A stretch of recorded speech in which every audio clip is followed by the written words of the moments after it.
Hi everybody. Hi. Welcome to my channel. Just Keep Swimming 1111. Hope you guys are all doing really good today.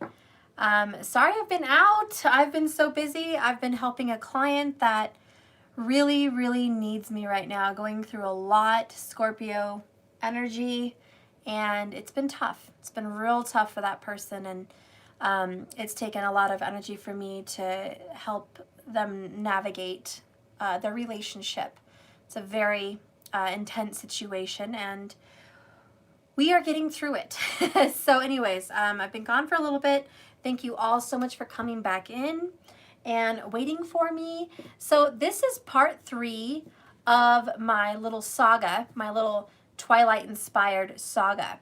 And this is about the signs that I've mentioned in part 1. If you want to know more about this storyline and how it's progressing, please watch part 1 and part 2. And now we're on to part 3 about this series. Okay, it's about a specific relationship. And so anyways, here we are. We're going to dive in. My inspiration for this video in my channeling was the truth is not always what it seems. There's surprises. There's a lot of surprises and twists and turns. And sometimes a relationship that seems so certain may not be engraved in stone. Sometimes a marriage is not engraved in stone. Sometimes commitments to jobs and friends and family, not engraved in stone. Sometimes what you think is going to always be, it actually is not. And Spirit is full of surprises, full of twists and turns and shocking events. The Tower would not be put in the tarot deck if it wasn't meant to be in your lives, in your lessons, in your journey. You're going to have shocking events. There are things that you are not expecting that's going to happen, and you should just know that. And that's why I always say, this love is a journey, not a destination. So just keep swimming, guys. Keep swimming, because there's twists and turns and surprises. We don't know what tomorrow's going to bring. So my inspiration on the channeling for that had something along to do with, if you think your person is stuck in a situation, or maybe you're stuck in a situation, or there's something that will always be how it is and it will never change, please take a step back, get a different perspective. Because I think you're in for a surprise. I think that things change all the time. Feelings change, perspectives change. I don't know, just everything changes. So let's go ahead and go in to the overall energy for these beautiful twin flames, divine soulmates in this love journey, the saga, the flightless bird. And the reason I called this saga the flightless bird is because we are meant to fly, but we have broken wings. And we are here on this love journey to mend our wings so we can fly again. Right now, we are flightless birds. We are here trying to get our wings, trying to ascend, trying to get to the place where we need to be for our soul growth and our journey. And we're very close. We're learning so much. We're at an accelerated speed.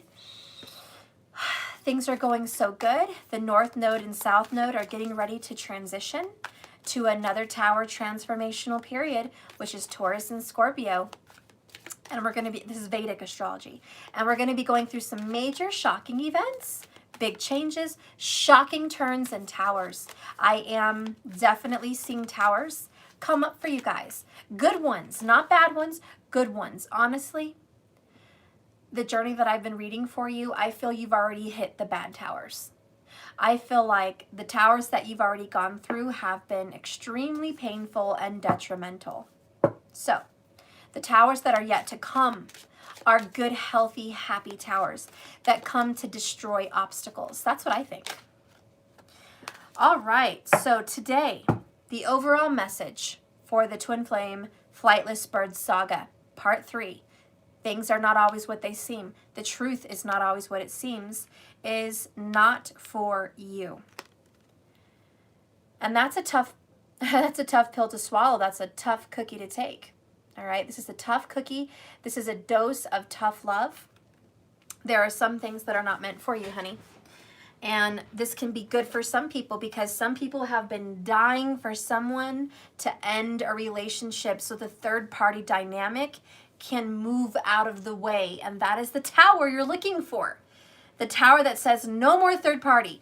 That person is leaving the relationship. For some of you guys, this is really good news. Really good news. For some of you guys, if you are in that relationship right now currently that is karmic by nature, that is trying to end, it's not good news for you. It feels like a heartbreaking tower for you. And it's you guys trying to let something go. Well, let's just say not let something go. I mean, let's let someone go. Someone is needing to be let go of. And you know who it is. For some of you guys, this not for you is everything and anything that is not serving your best, highest life. Okay, it's just not. And it's a time to let it go. So let's read it. Number 6, harmony and balance. Whew. Okay, I missed you guys and I love you. I'm so happy I'm here. So we have the essential meanings, a clear knowing that something is being denied to you. Rejection is God's protection. The oracle's message are, there are times when it appears that no matter how deeply you desire something, no matter how hard you're working at something, the result you seek always seems to elude you. Just always. It as if everything you're trying to do doesn't mean anything. You don't really get to be in the game and you feel like you're just watching from the sidelines. Like life is happening to you, not for you, and decisions are being made for you, not by you. And you feel like you have a lack of control in your life. The appearance of this card, my loves, indicates that you are not going to attain what you want right now. That said, your dreams for that exact thing just may not be fulfilled. And is that okay? This is a time to radically accept that not everything is available to you when you want it. But the key word here is when. And it may not be fulfilled right now. Because remember, my dears, whatever is meant for you will always be. So if this is really intended for you, then maybe it's just not right now. But take to heart that there are benevolent forces, which means they're harmless forces, who desire the best for you and have so much in good for you. They have a clear idea of what your highest good is because they're looking from the outside in. And remember, there's benevolent forces that support you, spirit guides, passed on loved ones, angels, okay? There's also malevolent spirits that try to take you off your course, tempt you, take you off your path. That little war between good and evil, okay? There's always going to be temptations, demonic energies, dark energies and forces that also want to influence you in a different direction. This is when trusting your instinct comes in very handy. Exercise your instincts, exercise your intuition because you're going to need it. God's rejection is his protection. So if rejection is God's protection, that means something much better is actually going to make you truly happy, and that is on its way. So make room. In a relationship message, some relationships carry an innate seed of failure in them, and that's just sad. Yes, some relationships carry a seed of failure because of the foundation they were created on. But the red flags, no matter how obvious they were from the very beginning, seem to have escaped your observation, or you just flat out refused to acknowledge them. When a relationship is not meant to be, it is not possible to force it into being. Rejection is a sign that you're being protected by the divine. If you are the one that must reject someone, remember that you do so for both your sakes. For every pot, there is a lid. This one may not be the best fit. having to say goodbye to relationships is what I was channeling before we got in, and there it is. There's a lid for every pot, and this one is not the right fit, and I love how they put that. It doesn't mean that this is an unhealthy pot or a terrible lid. It means they don't fit well together. And that's good to acknowledge, twin flames and divine soulmates. If you're in a karmic situation, which is what we read yesterday or the other day in my part 2 message, it doesn't mean that that karmic is some terrible, no good, dirty person. It means they're not the right person for you, and that's okay. You pushing someone away doesn't mean that that person is a terrible, no good person, and you have to leave them. It means that they're just not the right fit for you. And it's okay to accept that and acknowledge that and say, we got in over our heads. We committed to something that we shouldn't have committed to. We fell under pressure, or we fell under some kind of temptation, and here we are, unhappy. Here we are in a situation that is fruitless. We have to be smarter and wiser and stronger today to be able to say goodbye and shut the door on that, to go find somebody else. In a protection message, it says, don't chase after what flees from you. Don't obsess over what escapes you, and don't bang your head against the wall. There is nothing romantic about what is unavailable.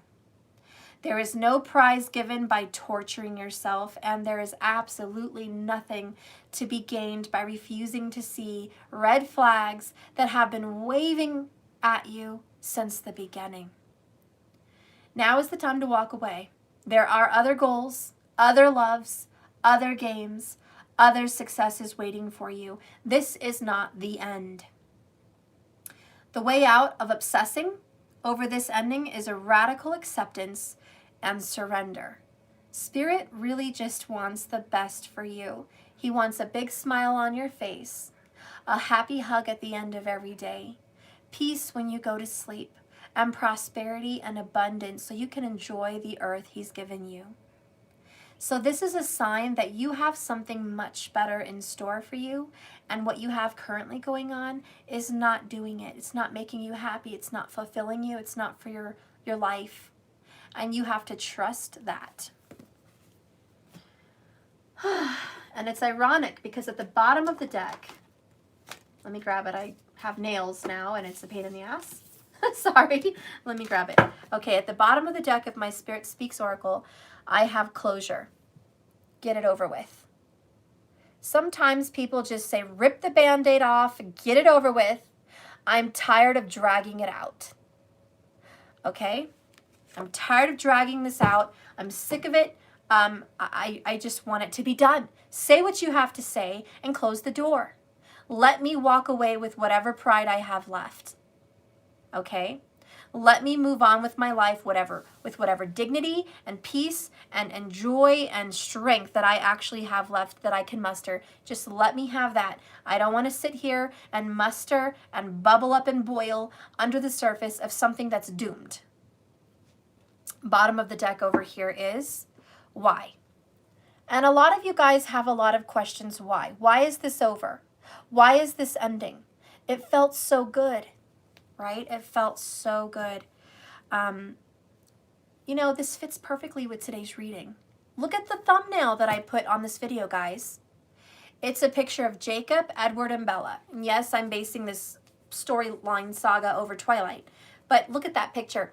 This is the point in this saga that she was somewhat confused about Jacob and Edward. It was during this time that she had some tough decisions to make, that Edward wanted to marry her,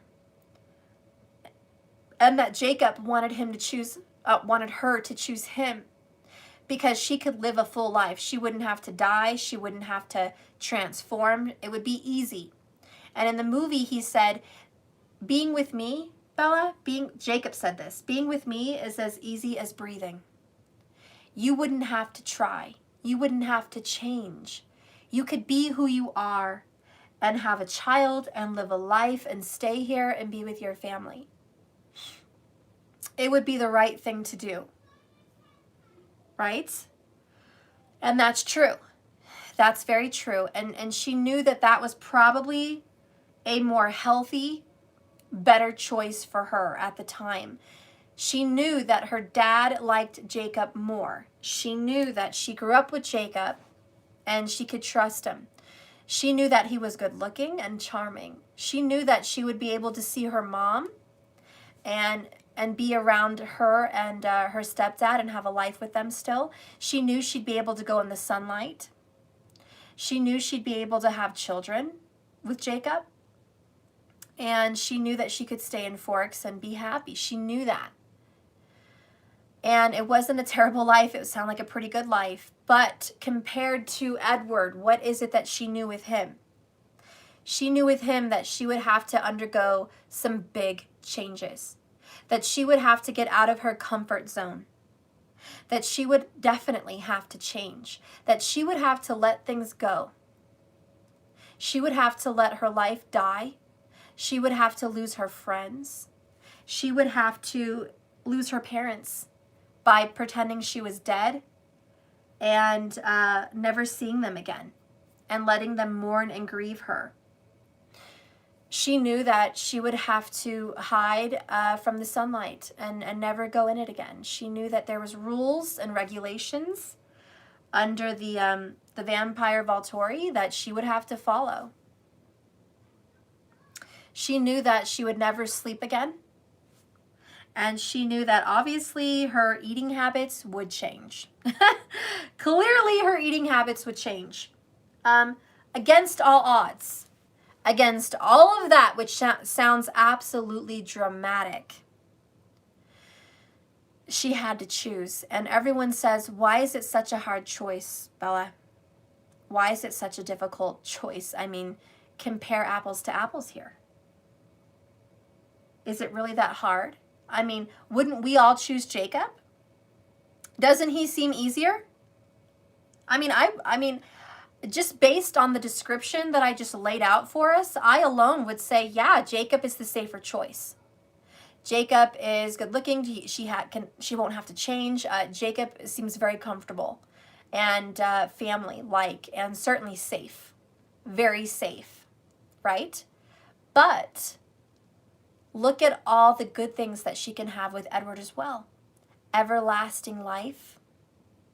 Okay. Yes, someone, Elizabeth, safer and sexier. Yeah, there you go. But with Edward, you have everlasting life. Okay. You get to change the way you look, which is more beautiful, more attractive, more appealing. You are stronger, faster, smarter. You get to see the world. You get to be rich beyond your wildest dreams. You get to experience things you've never experienced. You get to have passion beyond your wildest dreams. You get to see things that you never thought existed that are very beautiful. You get to meet people that are extraordinary, absolutely extraordinary, and you get to see lifetimes. You get to see changes and transformations in the world, in governments, in countries. It's a beautiful, super amazing journey. And in her case, she fell madly, truly in love with Edward. And even though she also fell in love with Jacob, she loved them both, but she had to find out who she loved more. But more than finding out who she loved more was her finding out how much she loved herself and who she really was. What is best for her. Not Jacob, not her dad, not her mom, not her friends in school, not Edward. What best suited Bella. And she had to do this hermit, go within, go inside. What makes you tick? What is your desire? What do you want? And it's more than love. It's more than love. It's your life purpose. What were you created for? And in that movie, it said that Bella was created. She felt like she was created to be a vampire, that she was born to be a vampire, that she was born for that. And she already went through some sacrifices in her life. She was already a vegetarian. She already felt like an outsider. She already was different than everybody else, right? So moving over to Edward wasn't that big of a transition, but neither was Jacob. So she was having to figure out what's best for her. And today, in this look, in this saga, it's about what makes you happy, right? What path are you going to take? So in this saga, as I promised on part 2, I'm going to do the two-way series. We're going to find, well, the two-way path is what I mean. We're going to find out if you choose to stay on the karmic path, which would be Jacob, which seems more comfortable, right? More fitting for you. It's how do you say, karma and karmic path is a pattern, right? We talked about patterns yesterday. So karmic relationships would be a pattern. It would be something you're used to and comfortable with. And going out on a different way of life, a different choice, is like choosing Edward. And it is going out of your comfort zone, and it is requiring dramatic changes. And it's requiring complete transformation. Okay?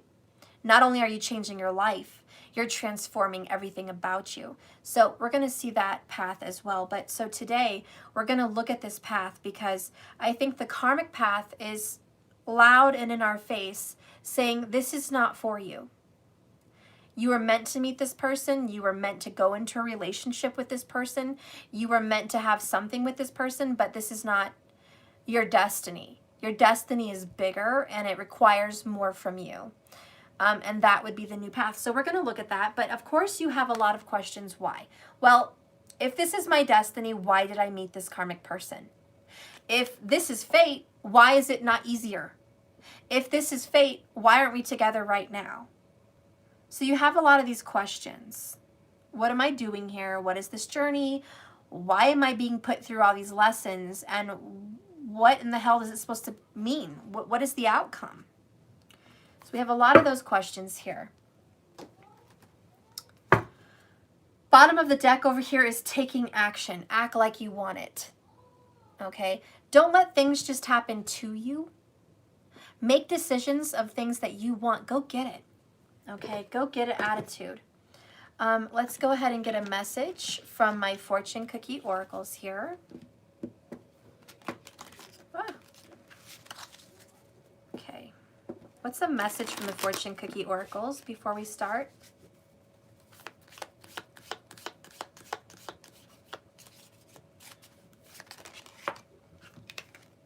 Oh, look.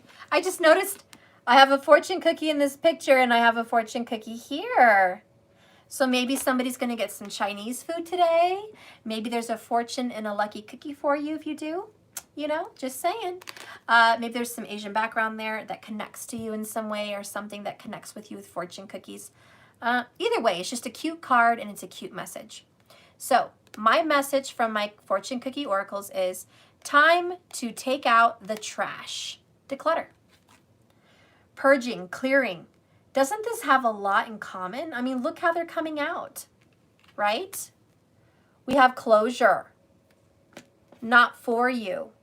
Declutter. Take the trash out. All of these things are screaming a red flag, which is what, guys? It's over. Get rid of it. Let it go. Let it die. Grieve and move on. It's time to get it over with. It's over. Bottom of the deck. What is a message for you? Love is a journey, not a destination. Just keep swimming. You got this. You can't get control over. You definitely can get control over this. Okay? Let's get a message for you. Give me a message for today for the twin flames and divine soulmates.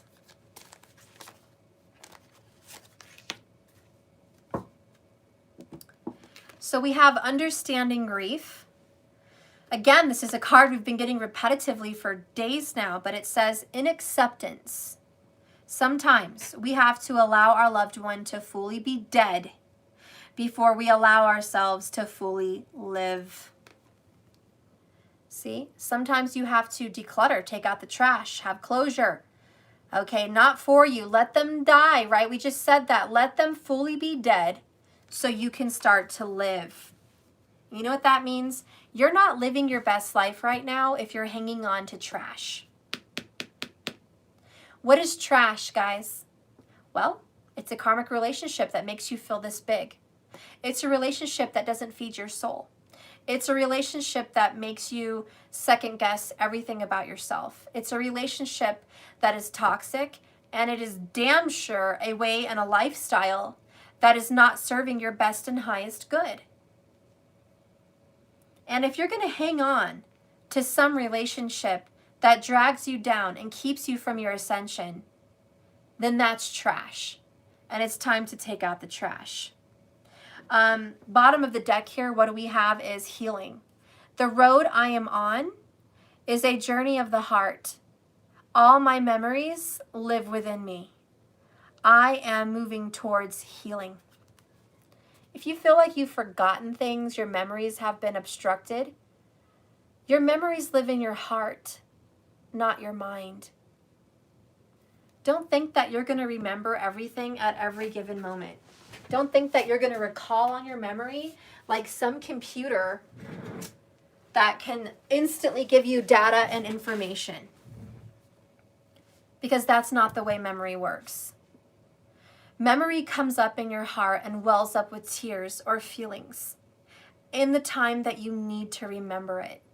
If you're struggling with memories or you're struggling with something in the past, remember that if Spirit is trying to guide you in a different direction and stop you from having memories and stop you from feeling something, it's because Spirit wants you to refocus on another area of your life.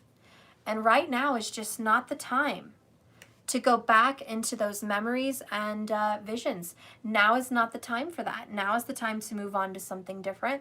And so he's going to block that. He's going to block those feelings and those memories. Give me a message now, Spirit, for those watching in this divine twin flame soulmate love situation. Unsure. So today, guys, a lot of you are unsure of your relationship. Just like Bella, she was unsure about her feelings for Jacob and Edward. She was unsure. Her head was in the clouds. Maybe you're watching this and you feel like your heads are in the clouds. Your head's in the clouds. You're not sure how you feel about this connection anymore. You're not sure about how you feel about any connection. Hell, you're not sure about yourself. You're just unsure with your journey and unsure with your path right now. And it's okay to be confused and not know everything. By God, this is a journey. This is part of it. Bottom of the deck, there's a fresh start, honey. There's a fresh start and a brand new beginning. Okay. Oh, you're so welcome, Jennifer. I saw your comment. Thank you. There's a beautiful, big, brand new, fresh start, huge new beginning for your life. Sometimes it's scary to go somewhere new. You don't know what to expect. You don't know what's coming at you. It's scary to go through feelings and say, where are you taking me? Where are my freaking emotions trying to take me? By God, I'm terrified. I'm almost scared to ask, where are they taking me? Are you taking me to an ending for forever? Are you taking me to somewhere I don't want to go? What are you trying to do to me? I have goals and dreams and desires, and these journey lessons, these damn hurdles, these tests are distracting me from my goal, and I'm irritated and aggravated, and it's okay to feel that way. Spirit, what is the soul's journey with these lesson cards? What is the soul's journey right now? Judgment.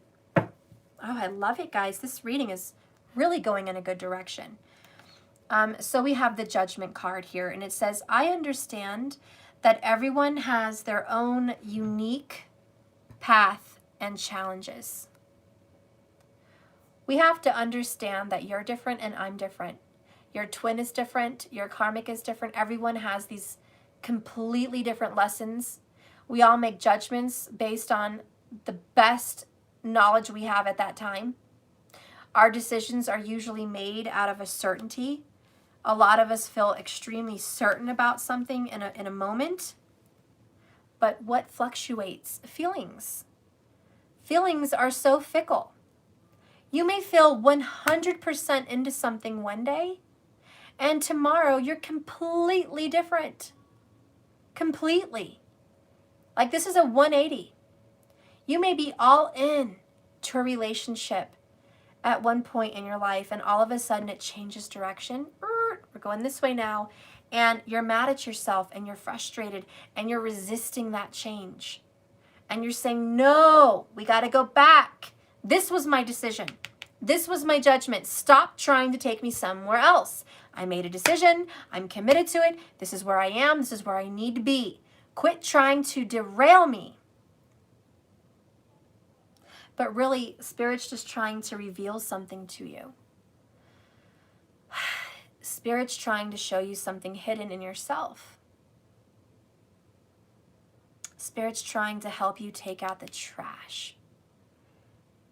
Has anyone here been on a road trip and enjoyed traveling in a vehicle that is full of water bottles, Coke bottles, chip wrappers, and just food from every freaking pit stop on the way from here to Timbuktu?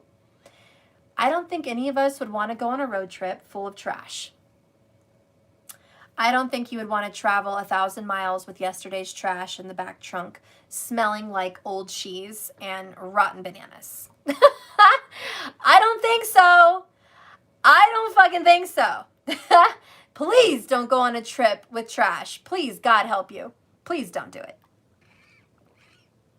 But imagine the people that are traveling on this love journey with a freaking car full of trash. And they think they're actually going to get the most out of that trip because, hey, I'm so focused on getting to my destination, I don't have fucking time to throw out my freaking trash. I'm trying to get from California to New York in 3 days. I don't have time to take out the fucking trash. I have to drive 24/7. Hell, I'm lucky if I get a pit stop and get to pee and put gas in the car. I have to do that. But I'm going to continue. I don't have a moment to waste. And that is how we act on our journey of love, guys. On our journey of love, we're rushing to get to our destination. On our journey of love, we are rushing to get to the altar. We're rushing to get to the house. We're rushing to get to the kids. We're rushing to get to the best parts of the relationship.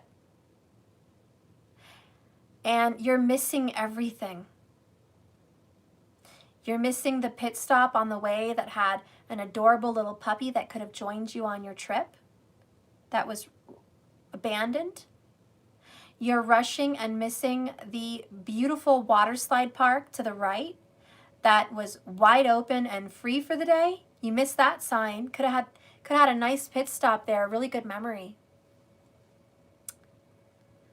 You're missing the fact that had you stopped at that gas station a little bit longer and emptied out that trash, you might have met Mr. Right or Mrs. Right right next to you in the next gas station number, like the little slot next to you, whatever you call it.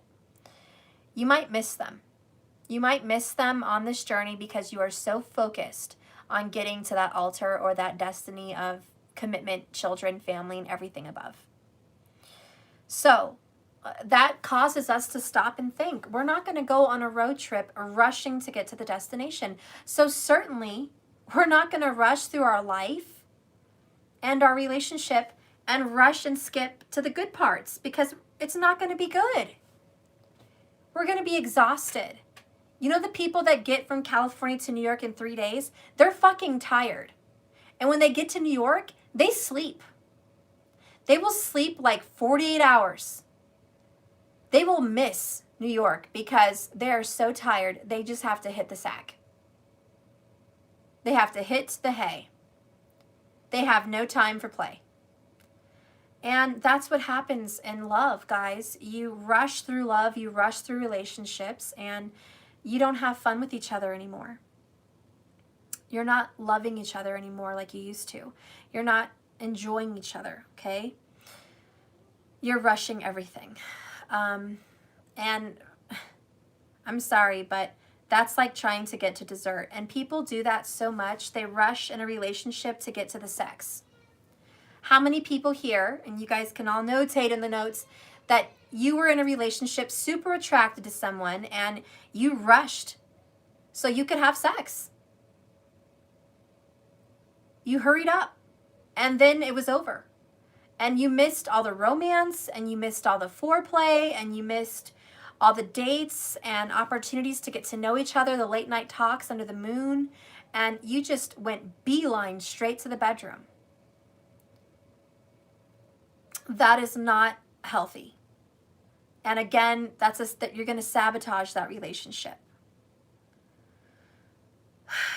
Right? And so, the same with dinner, right? Are you going to take your spouse out to a Texas Roadhouse dinner? And are you going to sit down and get those bread rolls, stuff your face? Then the salad comes out, stuff your face, and then scarf down your steak and cut it every second and stuff more and more steak in your mouth to where your cheeks are full and you're swallowing it and gulping it down just so you could get to the dessert? Maybe have fried ice cream or some amazing dark chocolate cake or whatever. Okay? You're completely disregarding a beautiful night, a nice dinner, an amazing steak, a wonderful salad, tasty rolls. You're disregarding the flavors. You are not giving it the respect it deserves. And that's why the Lord, the universe, source says, wait. Don't rush your relationships. Fall in love. Be in love for a while. Play, learn, grow. Savor those moments. Make them last. Drag them out. Enjoy the journey. Don't worry about tomorrow, and don't worry about the destination. Don't worry if they're going to ask you if they're going to marry you.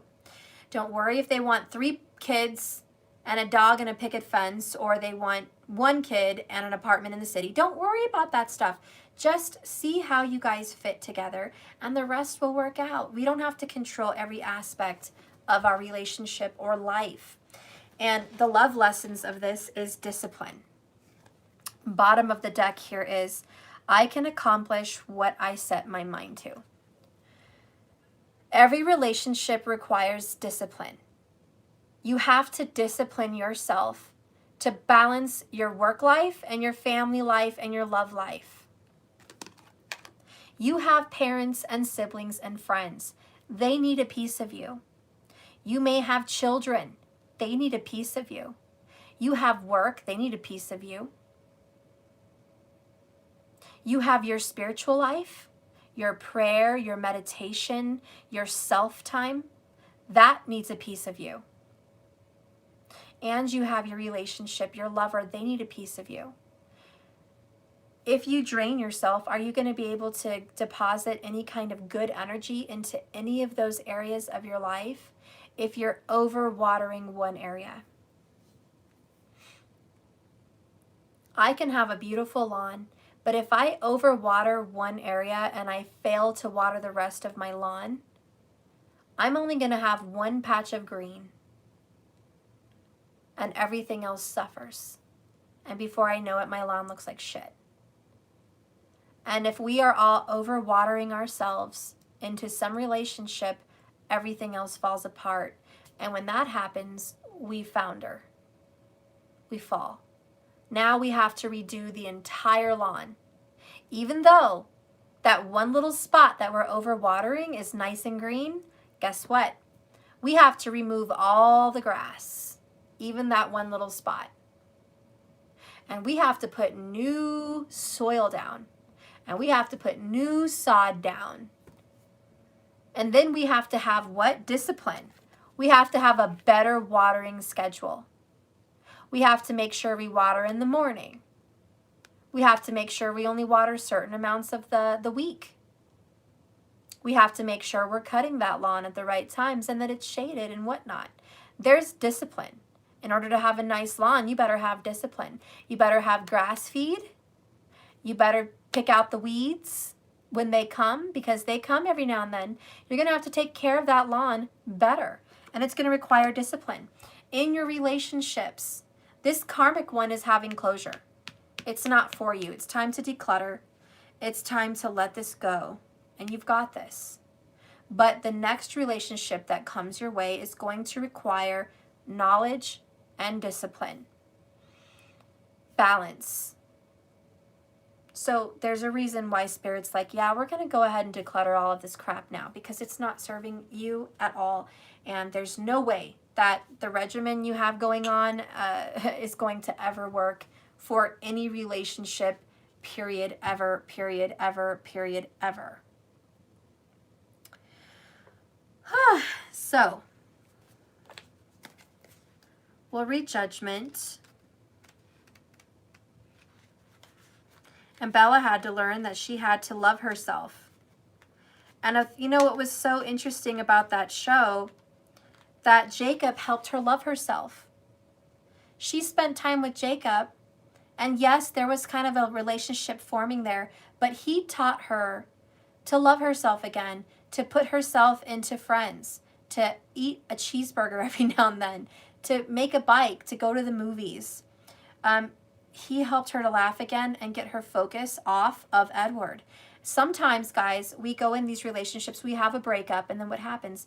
We meet somebody else, and they're not forever. They're like Jacob. They're temporary. They're meant to come in our lives for a season. And they help us. They help us refocus. They help us grow. Right? It doesn't mean anything. It just means that they're there for a reason, and the reason is to help us grow. Anyways, let's read this. I understand that everyone has their own unique path and challenges. We are all spirit. We are all the same. It's only the roles we have chosen to play here on this earth that make us seem different. The biggest lesson we have chosen is to learn to love. There are so many ways to love. There can be affection. There can be gifts. There can be words of affirmation. There can be physical touch. There can be dedication and loyalty and service. There's all these different languages of love. There are so many situations in this physical dimension that makes it possible to reincarnate and learn more and more and more every time we come. But the core lesson right now is to look past illusions and see ourselves in everyone that comes across our path. Each soul has chosen its own struggles. And your task is not to judge how somebody else goes about overcoming their obstacles. It's to help them assist. It's to assist their soul, but not judge them. Not tell them you're doing it wrong. This is the way you have to do it. You're grieving wrong. This is the way you grieve. You're going in a relationship wrong. This is the way you have to do it. Everyone's relationship is different.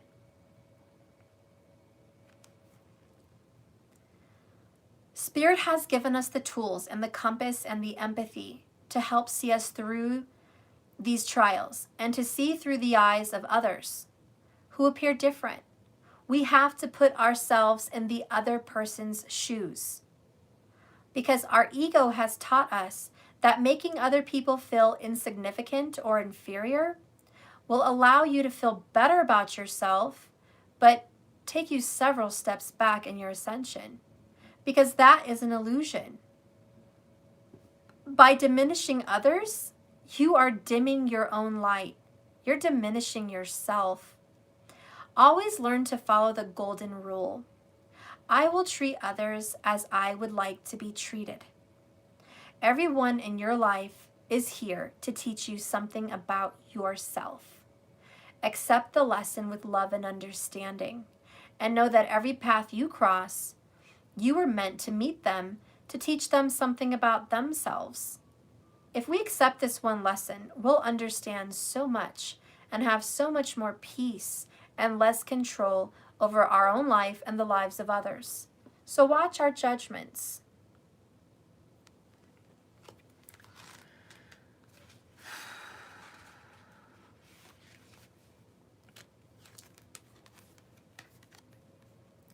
So to have discipline, I can accomplish what I set my mind to. Your soul has a goal, guys, but it also has chosen to incarnate into the world of distractions. It is so easy to be distracted. Earth is a dimension of consistent obstacles and challenges. You can't even look to your left and not be distracted. You can't get on your phone without distraction. You can't watch a movie without distraction, and how you can't even go to sleep without distractions. But you have been given discipline as your birthright. It is really time to remind yourself and your soul that you have come back to this planet to learn, to be better and stronger and wiser. And this is a great opportunity, actually, to reevaluate your priorities and go about your daily tasks with a new system of managing your life. Instead of being the passive recipient about whatever comes your way and allowing everyone else to decide. Distractions, guys, can easily get us off the track of our soul growth. And if we give in to this apathetic impulse, our favorite movies, our favorite TV shows, bags of candy, tons of movies, ice skating, four-wheeling, camping, joyriding, snuggling, kissing, smooching, everything, we can miss life and we can miss our priorities. We can lose our house, lose our marriage, lose our family, and lose our minds. We can miss the very opportunities that we were put here to experience. Life is not just fun and games. And if we're not careful, we're going to stop our soul growth. We can miss many well-placed and pre-planned teachings needed for our inherent growth. Learn that satisfactions of tasks compiled over and over again helps you with your confidence. The satisfaction that a task is completed is so much more emotionally satisfying and rewarding than a task that's been delayed because of laziness or selfishness. And that is so true, guys. Sometimes we think it just feels better to stay in bed longer, or it feels better to put some project off, some business opportunity off. Right now we get to rest and relax, and of course that feels better right now, but it doesn't feel as good as completing that task and saying that is a job well done. I am so proud of myself for completing that task. It's like seeing a room that's completely dirty and then cleaning it. Have you ever seen those satisfying videos on YouTube where these girls are over here like, look at my messy room? And then they have a time lapse and you see them cleaning it and then you see the end result. I mean, that is so satisfying for me. I don't know. Maybe I'm weird like that. But also business, right? Having projects that you wanted to undertake and then you doing them and completing them. It's like, wow, damn, I'm on cloud 9. I'm really happy. I just impressed myself. I'm a badass, you know? That makes you feel good about yourself. And Spirit's like, why do we need to feel good about ourselves? Why do we need to have tasks and satisfaction? Why do we need to have confidence? Because a lack of confidence, a lack of self-worth leads to consistent disappointment in relationships and abundance. The more you feed someone else, the less you eat and you start to die. If every time Spirit gives you a blessing and you feed somebody else, you start to die. And this is for those ladies and gentlemen out there that you are the dedicated, loyal person. You are the one that picks up the weight. You are that bull for Taurus. You are that donkey, that stubborn donkey, right? Also, that carries the load and the burden. You carry it for everyone else's freedom, happiness, peace, and stability. There are some of you guys watching me that carry someone else's depression on your shoulders. There's some of you guys that carry someone else's bills on your back. You take that to work every day. There are some of you guys that take on other people's children, and they're your responsibility. And you're raising their children, but they're getting the glory for it. There's some of you guys that put yourself out there in volunteer job after volunteer job after volunteer job, always out there ready to help. You're ready to be a helping hand, but nobody's there to help you. You're always there to help somebody move. You're always there to help somebody with food or money or anything they need. And the minute you're in need, where is everyone? And the lesson from that is Spirit says, stop depositing into everybody else's lives. What have you invested in your own? And the reason we feel like we're not getting justice, the reason we feel like we're getting the short end of the stick, where is justice? Where is karma? God damn it. I've done so much freaking good for the world. Where is my good karma? When am I going to get some glory here? When am I going to get a step up? When am I going to get abundance? When am I going to get a good relationship? When am I going to get a place to call my own? When am I going to get those things? And you're looking for that. And Spirit's lesson is this: like attracts like. You have unconsciously woven a beautiful rug of step on me, I'm a doormat. I need nothing. I ask for nothing. I want nothing. I am nothing. You are more than me. You deserve what I have. You're worthy, you're valuable, you're different than me, you're more special than me. You deserve the gold, I don't. And you're sending that message to the universe that I don't want my money, take it, I'm donating it.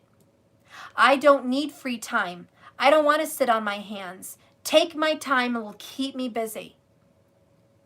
I don't want to have a stable home life. I don't want to have peace. I don't want to have an open schedule. Please, don't give me that. I want to go help everybody else. I want to live my life through them. I want to dedicate myself through their lives, my children's lives, my friends' lives, my lovers' lives. I want to live through them. Those are the messages that some people send. That you don't deserve your own life, that you don't deserve your own abundance, that you're not of value. And that's why we're not getting the karma that we deserve, that we think we deserve actually is the proper word. You're not getting the justice that you think you deserve. You're not getting the equality and the fairness. The universe is not meant to be fair, actually. The universe was not created to be, oh, I'm going to be fair. You know, I gave this person a cookie, so you're going to get a cookie. This is not socialism, guys. The universe is not a socialist. The universe is a capitalist. You get what you put in. If you want to work for something, you want to invest in something, you want to grow something, I'll give you tenfold. There are some people wealthy and abundant and happy. Why? Because where they're investing. They're investing in themselves. There's no golden rule that says you have to be unselfish and completely focused on others to have goodness in this world. There's no golden rule like that in the universe. It is simply what you put in, you will get back. And if you promote extreme abundance, extreme growth, you will have it. So this is not equality. This is determination and self-made. Your glory, your abundance is self-made, right? And so is this relationship. If your relationship is failing, where's the investment going? It went to them. It didn't go to you. So you're losing out. And mostly you're losing out because you're depleted. You're empty and you've got nothing left to give. And when a relationship is a thirsty, starving sponge, like a dry sponge, and it gets thrown into the ocean, it has to absorb water. And when you're in this kind of a karmic relationship, kind of a narcissistic actually, but you're the codependent one. But it means that your person can no longer suck water out of you because you're dry. You're a dry person and you cannot make this person better. It's like somebody that is strong and loyal and loving and kind, and they marry someone who is depressed, who is suffering mentally, emotionally, physically, financially, and they're drowning.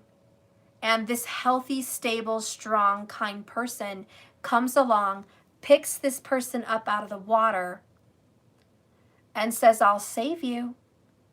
And then you give them everything you have. They will then have sucked you dry. And now you have nothing left to give. You're sitting there used up, a dry sponge. There's nothing else you can do, say, or give to that human being to make them love you or stay with you. Because now that person doesn't want you. Because you're dried up. You look wasted. You look abused. You look tired. You look out of shape. You're worn. You're exhausted. You're not the person you were back then. You're a dried up sponge. No use for you. So that person is going to jump back in the ocean, seemingly drowning. Drowning. I'm drowning. Help. For the next person to come along. So that sponge can suck up their energy as well. And that's what goes on. That's what goes down. That is unfortunately a love lesson and a cycle that people have to learn. And now you're looking back saying, God, now I know why that person was drowning.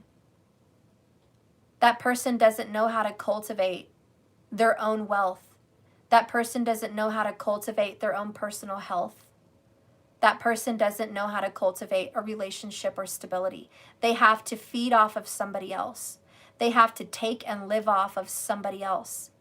I was that sucker, right? And now you're looking at that person back in the ocean, help, I'm drowning. And you're like, I feel sorry for the next schmuck. I feel sorry for them. I feel sorry for the next cat that's down the road that's going to go over there and save this person. Because they're going to go through the same thing I did. Right? And you know better now. And so Spirit's like, well, you know better now, dry sponge. You know better now. You know not to fall for the person that claims they're drowning. Next time, maybe you'll help someone learn how to swim. Next time you want to meet someone that is suffering and depression, sadness, lack of abundance, a lack mentality, next time you meet that person, maybe instead of feeding them everything they need, you're going to show them how to do it. Watch me. Not take from me, watch me. Take a little of what I have to get on your feet, but watch me grow. And then you'll be feeding yourself. Growing, growing, growing, growing, growing. And that person will go, wow. So that's how you grow. So that's how you do it. Sometimes people don't need to be told. They need to be shown. And sometimes us wiser ones need to be able to show people how to live, not give them everything. There's a saying, right? There's a starving man that's asking for fish or something. You can give him a basket of fish and hope he'll make it, or you can teach him how to fish and he'll always be fed. And that's the same thing here. It's, are we going to grow? Because part one, your message was growth. And that's what your relationship's all about, is growing. And through some people that want to suck you dry, probably both of you. And now you guys know how to overcome that, how to love yourselves again, how to deposit your soul with love and abundance and healing. Now you know how to cultivate. Now you know how to fish. So your job is to go out there and find this way of living that feeds your soul, not others. And if you so happen to come across another soulmate or divine lover, someone that is drowning, maybe this time you'll pass the love test and you won't feed their every need. You'll show them how to feed themselves. Maybe this time you guys can show them what self-love really looks like. Maybe this time around, this next relationship, you'll make sure you have time for your diet, for your exercise, for your meditation, for your yoga, for your stretches, for time with God. Maybe next time you'll show them how to cultivate a business, how to schedule time out of your very busy, hectic calendar to make time to cultivate your business, to make it grow, to feed it, to nourish it, to give it time and attention. And so you can watch it grow and they can watch you grow, right? Maybe next time they'll see you for what you are, which is abundant and beautiful and bountiful. The Empress, the Emperor. Am I right? So whatever's going on right now, just breathe. The first step to fixing a problem is acknowledging there is one. It's coming out of the clouds. It's being sure. To not be unsure about what's going on. It's a fresh start. Closing the chapter of this life. This is not for me. Maybe it means leaving that karmic relationship. Maybe it means leaving a certain pattern in life. But it means letting go, for sure. And you can't go backwards. You can't go back and fix this. You have to only move forwards. So let's see what's going on with our message, and we'll get in the reading. That was the opening. Thank you guys for watching that. Hopefully it wasn't too intense for everyone. Okay. Let me get a drink here.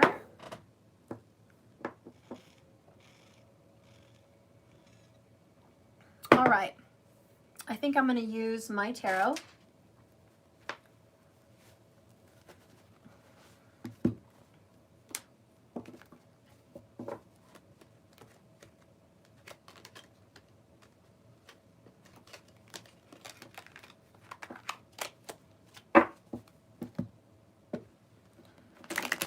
All right, Spirit, please guide me in a divine message for this part 3 of the Flightless Bird Saga. This series is about someone that is torn, possibly between two lovers, maybe just torn between two paths, torn between two lifestyles, torn between reality and what is completely an illusion, having to make sense of the madness. Spirit, guide me in a message for those down this crazy journey in love with each other, in love with life, but not sure about, are they even in love with themselves? It's a very confusing time. Please show me. Overall message is temperance. And that is about patience, and it's about endurance. Do you have the patience to endure this process of healing, deep restorative healing? You have to really be sure that you're ready for that. How are you coming into the situation? Let's look at the Divine Feminine. Okay, Divine Feminine, how are you coming into the situation? Ace of Pentacles. Marriage.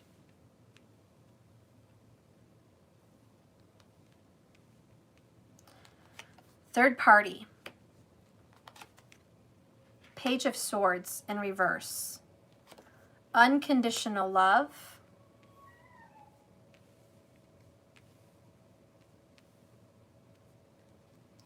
Seven of Wands.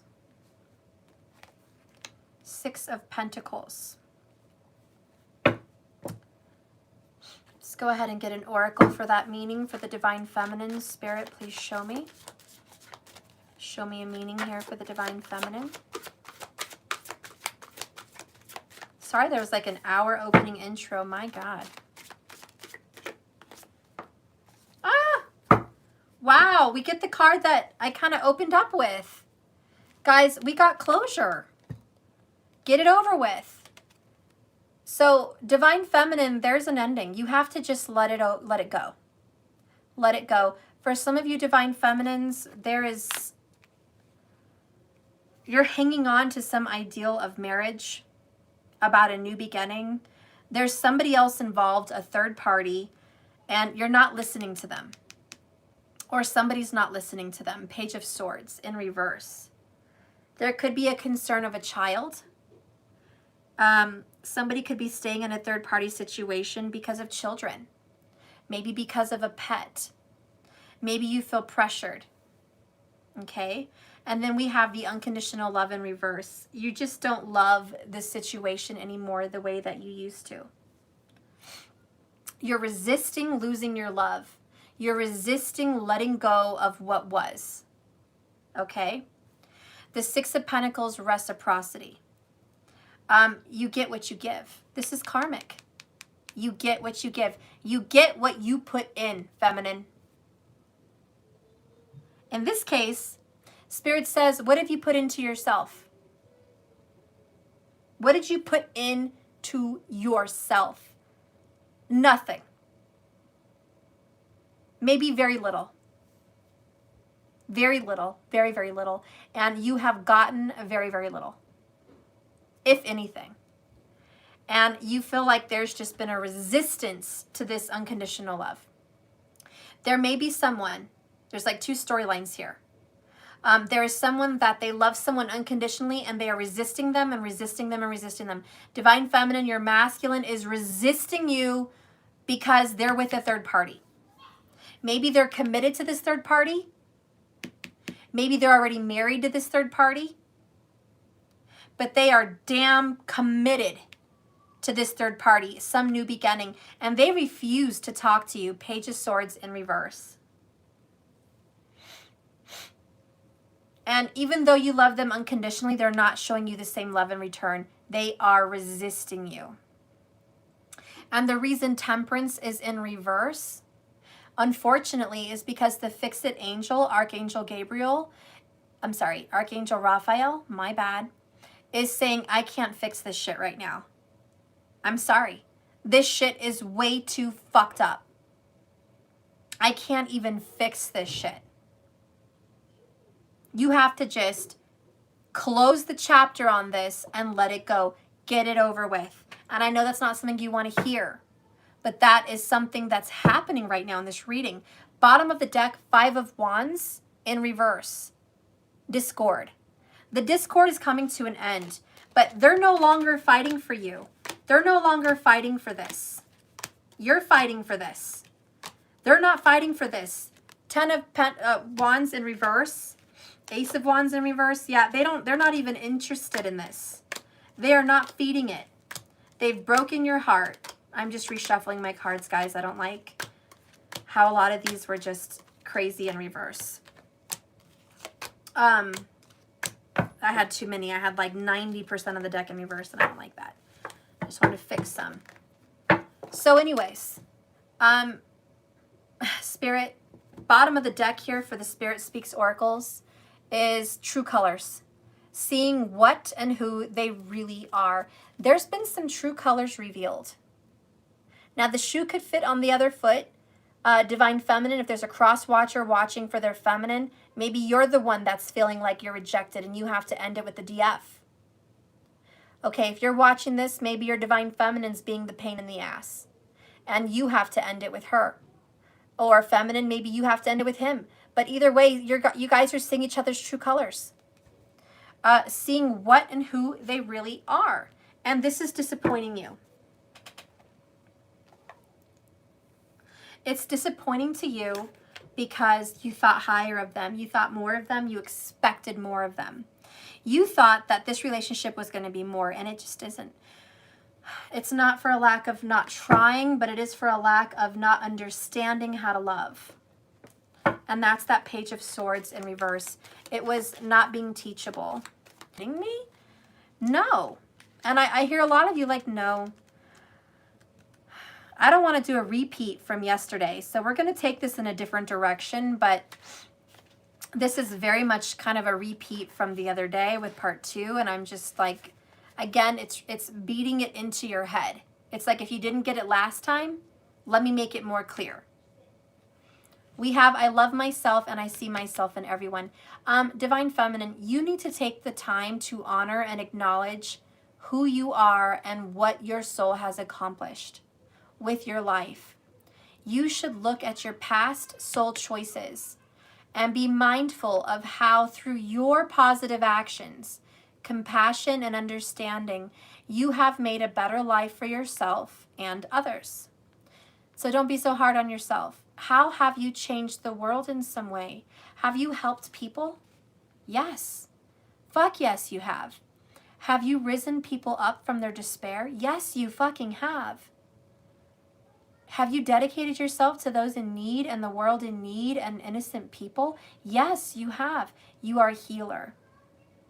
You are a healer, and you have done something great. Take pride in that. Reflect on everything that you've been successful with.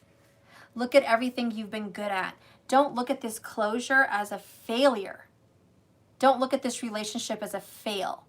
Look at it as a win. You should never underappreciate or underestimate yourself or your accomplishments, because now is the time for you to remember how brave have you been throughout this journey. Divine Feminine, what have you gone through? Have you gone through deaths, trials, tribulations, breakups, makeups, abuse, frustration, depression? You've gone through a shit ton of very heavy, difficult energies. Don't tell me you can't get through this. And don't underestimate how absolutely powerful you are. Now is the time for you to remember how brave you have been throughout your journey. Because celebration is fucking required. Celebration is fucking required. This is not a sad time. Closing the chapter on something that all it does is break your heart and make you suffer is something to celebrate. Because gosh damn it, you're worth it. You're fucking worth closing the door on this bullshit for. You deserve better. You're damn right. Humans tend to spend too much of their energy and time on negative emotions or what they have not done.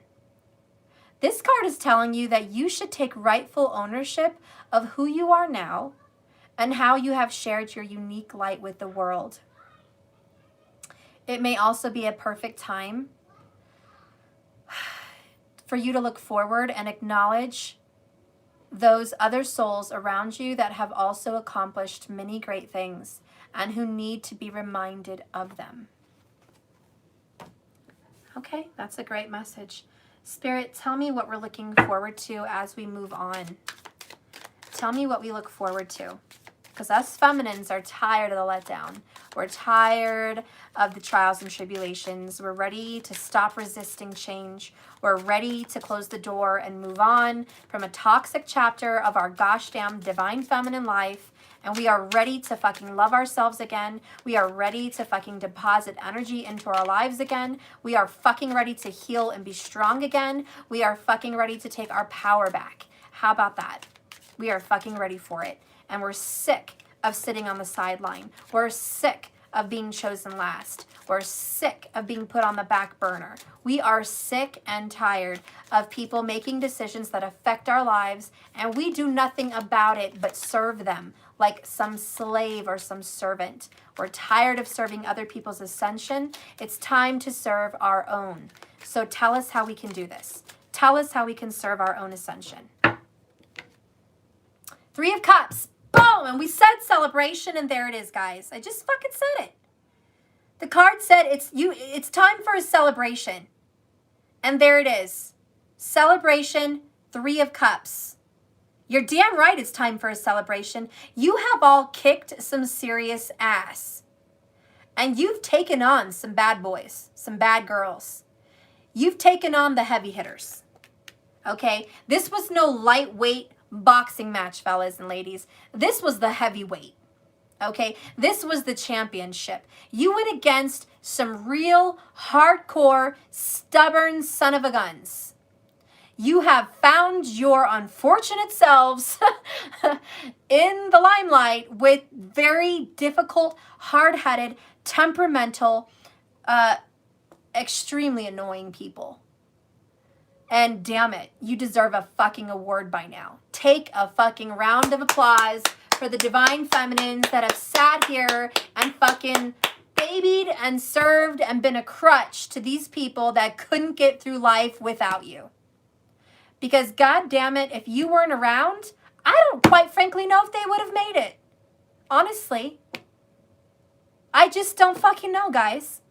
They could have been in a ditch somewhere. They could have been broken homeless somewhere. They could have been strung out on drugs somewhere. They could have been begging on the streets somewhere, guys. I don't know where they would have been, but without you, they wouldn't be where they fucking are. And yes, they have drained the fuck out of you. Yes, they're over here fucking with some stupid karmic third-party bullshit ass relationship that is not you. They are not giving you what you deserve. Okay? And you're welcome. You close the door and you tell them you're welcome. How about that? You're fucking welcome, because if it wasn't for me, right, Divine Feminine, say it with me. If it wasn't for me, you wouldn't have all this shit.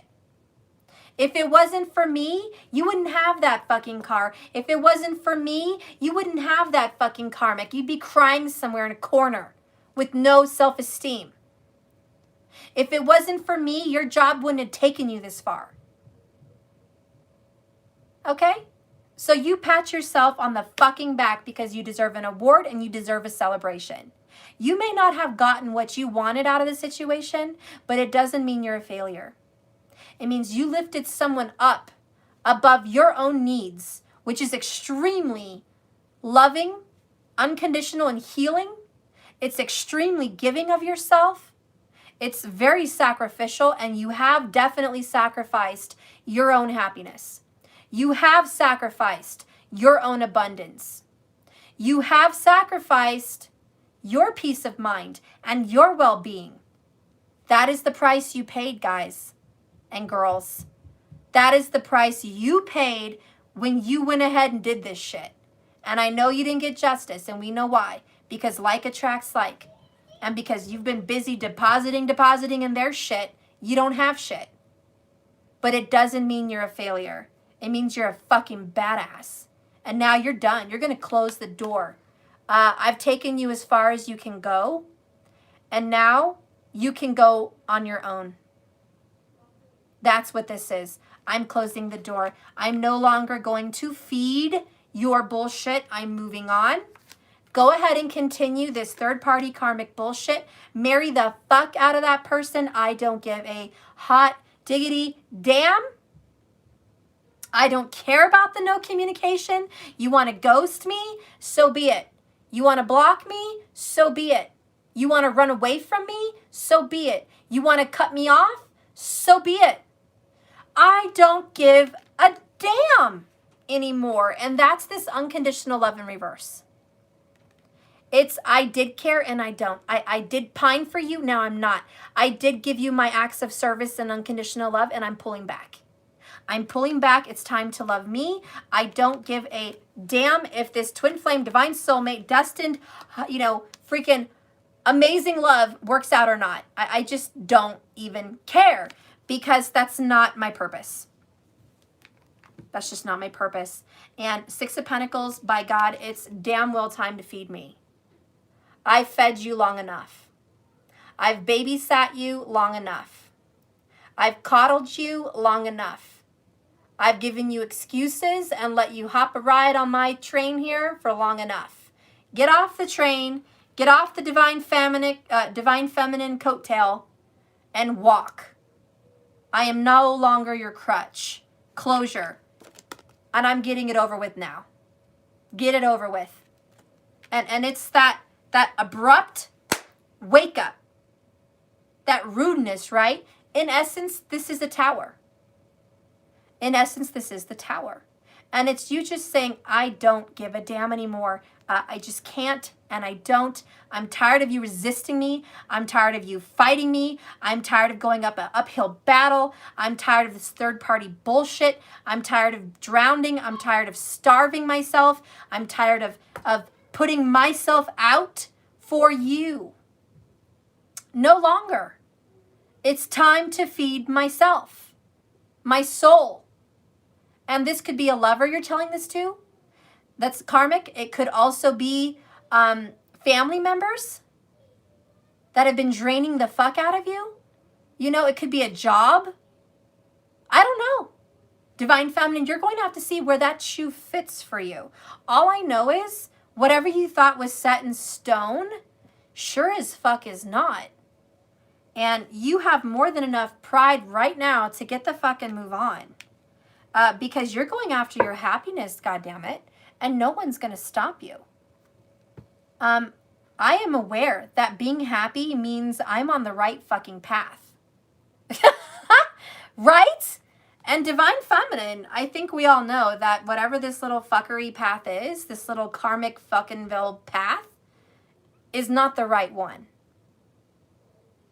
And we're done. Okay? And I'll see you the next lifetime, or I'll see you tomorrow. I mean, it depends when you want to talk. Let me know when you want to talk, masculine. Let me know when you want to talk. Because I'm tired of this shit. This pony is on the run now. This is on the road. I am moving. I am moving forward. I have options, and this is it. The next card we have is Page of Pentacles. This is taking the step in a right direction. Taking the first step in a new beginning.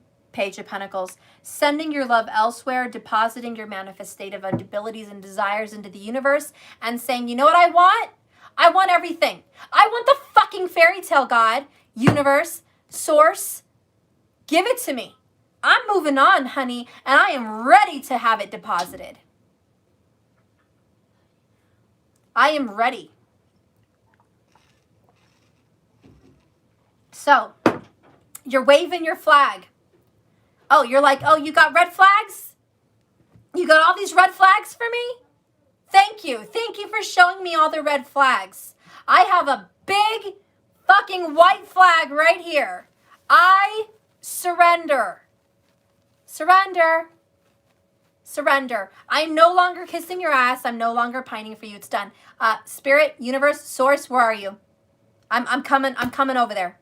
You better get ready. You better get ready, because Divine Feminine is ready to go. Divine Feminine is revved up. Divine Feminine is done. Chapter closed. I hope the universe is ready, because the Divine Feminine is prepared now for manifestation for a hell of a lot more than she or he has ever been accepting. Okay? There's a lot more ready that you're asking for. The next card is Two of Wands. You're on the right path. You've made a decision. You picked up your bags and you're on the fucking move. If you want to go with me, you better catch up. You better catch up. You better go. You better come chase me. You better come call me. You better come chase me down. You better come kiss my ass. You better come bring it, because I'm already on the move. You better come running too, because I'm going very quick. Two of Wands is fast movement. The next card is Seven of Cups. I have options, choices. I don't have to choose you. I never did. But again, this is you, feminine, waking up and saying, I didn't have to stay here. I never had to stay here. I chose to stay on this karmic path. I chose it with my eyes wide open, knowing that this person was broken, knowing that I was feeding this person. I chose it. But now I see their true colors.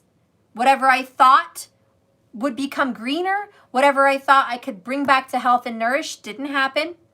I'm not going to be stupid about it. I have choices, and I didn't have to be there. So I have other places to be and other people that want my time. There's a lot of other people that want my time. And it's right now, by the way. Seven of Cups is July, honey. July. That was just days ago. This is now. You've been on this move. You've been on the move. You know you have options. Five of Swords conflict. They better fight for you. In fact, they're going to have to fight for you. I'm done. You want this? You want me? Then you better come and get it. You better fight. You better go tell your karmic you're done. You better go against your family you've been talking all that shit to. You better take off your fucking mask and own up your shit and tell everyone what you're about. You better look in the mirror. You better look in the mirror, right? You better look in the mirror and face yourself and own yourself and know who you are, and you better be willing to lose people, right? Five of Swords. That's losing your family. That's people going on a fight with you. Like they're all going to battle with you, and then they chicken out. Or they leave you hanging, or they're not really that dedicated. You got to be willing to go on and fight for yourself, because other people are going to walk away. So Divine Feminine, this is you telling them, look, I'm walking away from my little unit. This is Bella choosing Edward. I'm going to fight for Edward, right? That's how she saw it. I'm going to fight. I'm going to fight all these crazy ass fucking vampires. I'm going to fight my friends if I have to. If I have to go against Jacob and lose a friendship, so be it. If I have to lose my dad, so be it. If I can't see my mom, so be it. If I have to challenge myself and get out of my fucking comfort zone and fight for this, then so be it. Like, God, what was his name? Klaus Michelson said, you fight for what you believe in. You fight for your family. You fight for what you believe in, feminine, and you fight for your family. And this is, if you want me like I wanted you, you'll fight for me. If you want me, you'll tell your mom and dad you love me. If you want me, you'll tell your kids that you love me and want to be with me. If you want me, you'll leave that fucked up ass job that doesn't agree with your lifestyle. If you want me, you'll tell your ex it's fucking over. It's over. It's been over. And yeah, fuck yeah, I'm moving on with my feminine. And what? And what? It's my life. Mine. My happiness, not yours. You got to make that judgment, man. And that's what the Divine Feminine's all about. She's like, if you want me, you're willing to do that shit. If you're not willing to do that shit, don't even come at me. If you're not willing to fight for me, don't come at me. Don't even come at me. If you're not willing to tell everybody about us, if you're not willing to get me out of the dark, don't come at me. Because I deserve fucking more, goddammit. Right? And that's how the Divine this is, excuse my French, but this is Mars and Gemini energy. It's a bad mouth, okay? It's probably even Mars and Taurus. This is all fucked up. And there's a lot of cussing. There's a lot of fighting. There's a lot of butting heads. There's a lot of confrontation. And this is why this card says conflict. And swords represent mouth, language, communication, action, and discord. You know, it represents difficulty. So, you know, that's why my channeling is coming out like this, guys. It's just the energy. I'm not personally feeling anything about this reading personally. I'm just reading the cards as they come out like a story. Okay? I'm trying to bring a story to life. The way I speak it makes you feel it. So if you don't mind, that's what I'm trying to do. So I hope none of you guys are freaking out that Stephanie's cussing and freaking out. I'm fine. I'm just channeling energy. So let's all chill. I'm good. I know some of you guys were worrying about me for a moment. I'm good. I'm really good. Anyways, all right, let's get back on this. So anyways, you know, the Divine Feminine is just like, look, if you fucking want this, come get it, bring it, because otherwise I don't have time for little pussies. I don't have time for little sissy la-las. You want to go be a sissy la-la, go fuck around the corner with your karmic. Don't come here, okay? Go eat your ham sandwich in Karmicville. I'm over here in like abundance land, so, you know, have fun over there. I'm moving on to greener pastures is more of the energy here. Bottom of the deck, we have Queen of Cups, and I'm loving it. I'm really loving it. And this is just, again, in love with yourself. Gosh damn it. And Divine Feminine, this is all you, baby, all day long. All day long. I love me. I love my life. Fuck being a dry sponge. I'm going to soak in the ocean now. You are abundant in love, right? Thank you, Elizabeth, for my fiery ass comment. That's right, I am. But, you know, this right here is just the abundance and love you give yourself. And it's about goddamn time. Excuse that, but it is. And that's what you're telling them. You're like, yeah, I am done. I'm done serving you. And this is how Maurice, or no, what is his name? Fudge, monkeys. Marcel. This is how Marcel went against his dad and his aunt and uncle here, which is his adopted family, which is Klaus, Rebecca, and Elijah. But he went against them. And he was like, I'm tired of being your little slave. I'm tired of serving you. I'm tired of kissing your ass and serving your empire. Because Marcel was serving his dad's empire and feeding it. And he finally took a step back and said, this is my empire. New Orleans is mine. You left it. You left this. This is my empire now. And he had to come up against the people that made him. Because he was just human. He was just human before Klaus came and made him a vampire. So they created him. And he felt, you know, there's a big story with that whole family line there. I'm not going to go there. But the point is, he actually had to come against them and stand up for himself. And even if it meant losing the love of his life, his father, which is his adopted father, and his family, the uncle he knew, the home and family he loved, even though it meant coming up against them, he had to do what was right for him. He couldn't serve their agenda. He's like, your agenda and my agenda are very different. And me fighting for you just doesn't make sense anymore. And the same with Bella, right? In Twilight. In Eclipse, she finally had to make her fucking mind up.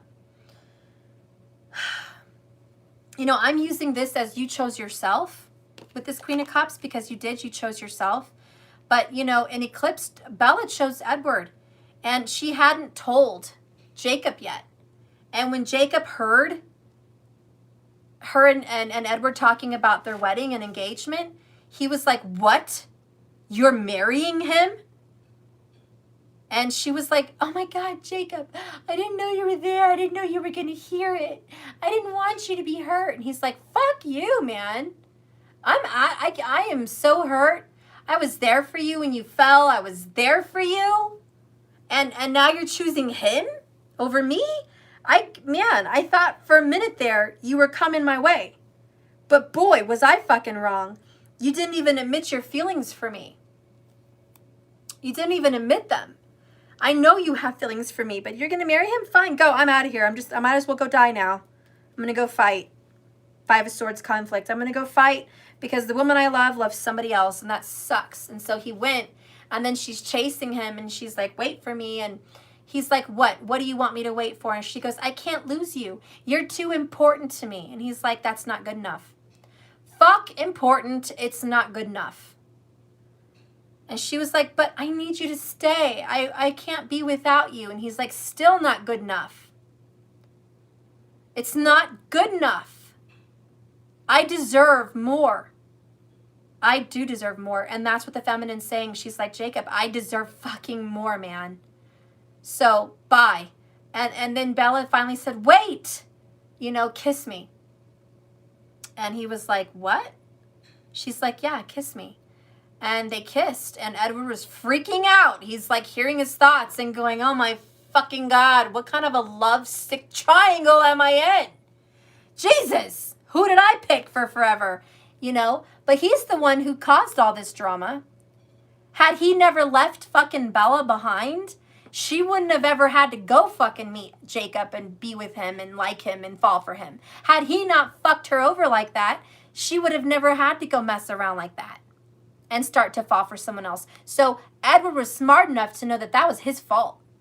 It was his fault. He had to own up to that shit. Just like the other day's reading with the Emperor, taking responsibility, right? The Emperor energy, owning it, taking responsibility for our own actions, and that's what Edward had to do. I had to take responsibility. But at the end of the day, after Bella kissed Jacob, she realized and admitted she did have feelings for him. But she realized that she loved Edward more. Okay? She loved Edward more. And that's what happened when she came back. Forever love. She realized that, yes, I fucking love Jacob, but I fucking love you more. And when she went back to Edward, she was like, you just saw what happened, didn't you? He said, I didn't see what happened, but I heard it pretty loud and clear. His thoughts were pretty fucking loud. And he told her, he said, so you love Jacob? And she said, yes, but I love you more. Woo! And boy, Edward was relieved, I'm sure. He was like, okay, at least I have that confession and she's still marrying me. And at the end of the movie, they were still engaged and she decided to marry him. But also, at the end of the movie, she said this journey between you and Jacob wasn't about choosing who's right for me. It's not even about choosing what's best for me. Because I know basically Jacob would be best for me, right? That's what she's saying to Edward. But she's like, it was about who I am created to be, my purpose. Who am I meant to be? That's what this journey's about.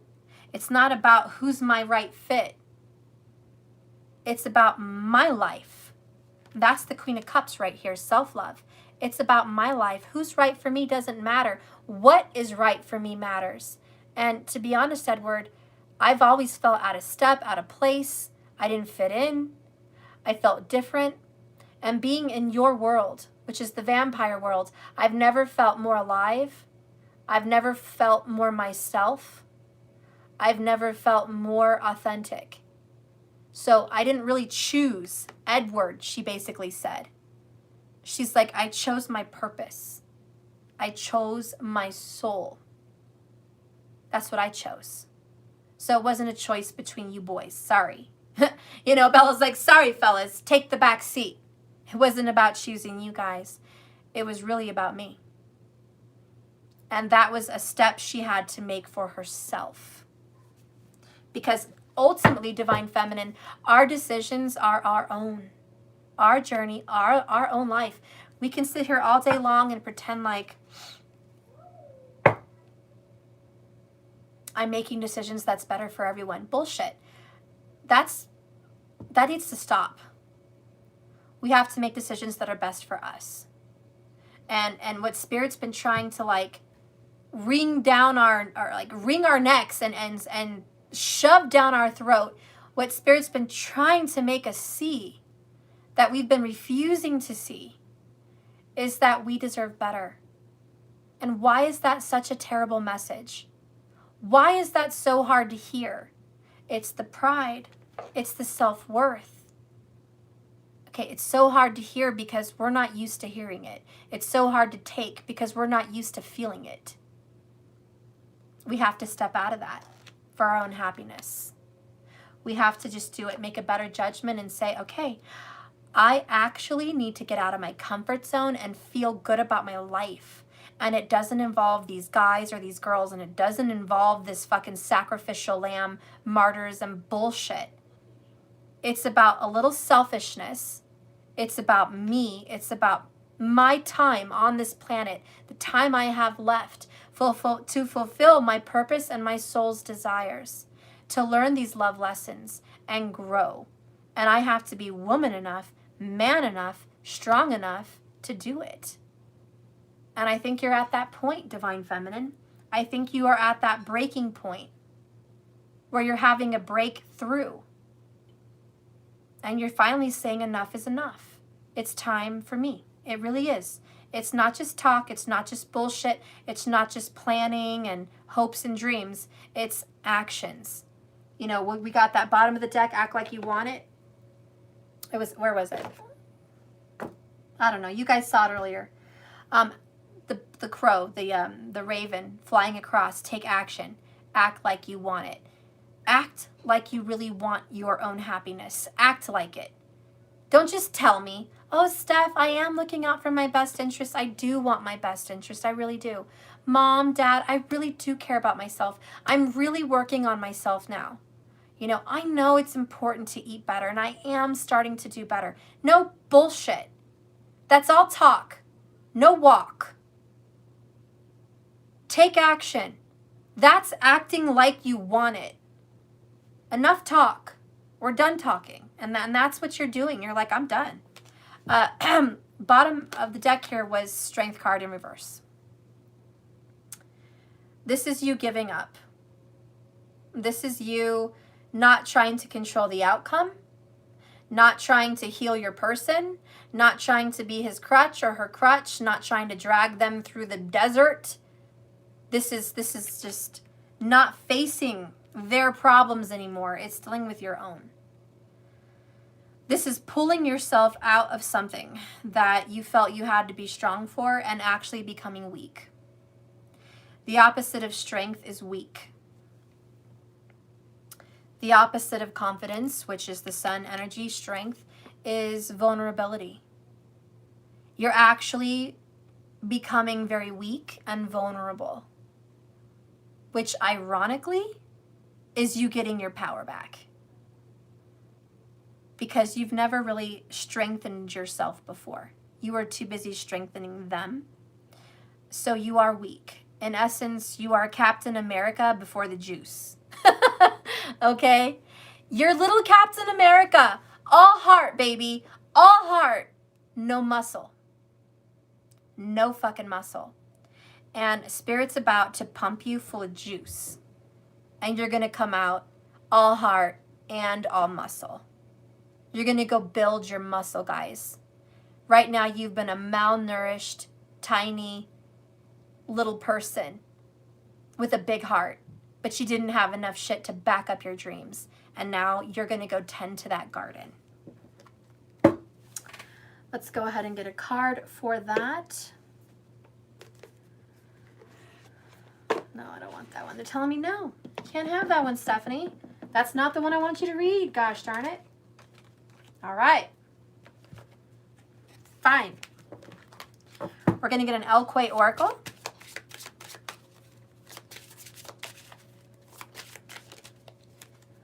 Yes. Yes, I'm loving these oracles. I'm loving them. We have She Who Becomes. And her name is Attn. I love that fucking name. I think that's how you say it. Attn. Yeah, well, that's how I'm saying it. And it is Metamorphosis, Transcend, and Journey. Fuck yeah. She Who Becomes. This is your oracle. Isn't that gorgeous? I love it. I'm going to hold that up while I read it because you definitely want to look at that card. That is a gorgeous card. Seriously. Okay. And you are damn well metamorphosing. Excuse me. Transformation. Anyways, it says Metamorphosis, Transcend, Journey. Attn, She Who Becomes, rises light like a feather. She's no longer anchored to the ground. Her lightness of being creates total metamorphosis of self. She is free. Even her hair is changing colors from fiery red to the intensity of light blue and white, like the honest part of the flame, like the hottest part of the flame. Her passion to transcend to her next highest self is taking place. Woohoo! Go, Divine Femme. Her right hand is held in the Privati Mudra to offset the fire element and increase the earth. Wow. And increase the earth element. She knows that she must maintain this balance if she is to continue evolving. This powerful mudra increases her senses of stability, and her sense of stability, which she needs as she floats off the earth. Her antenna like Stammen gathers information on deep sensory levels.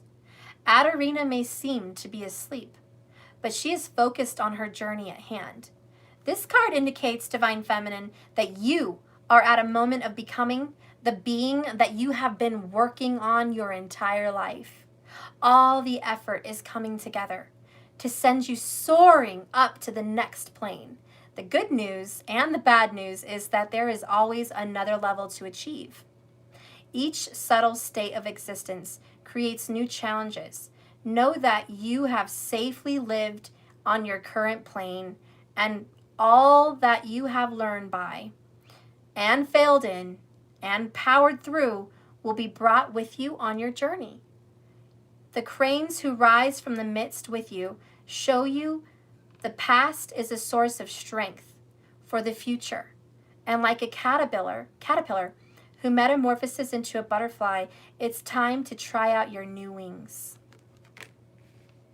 Oh, I love it. And that's, damn, that's your reading in a nutshell. It really is.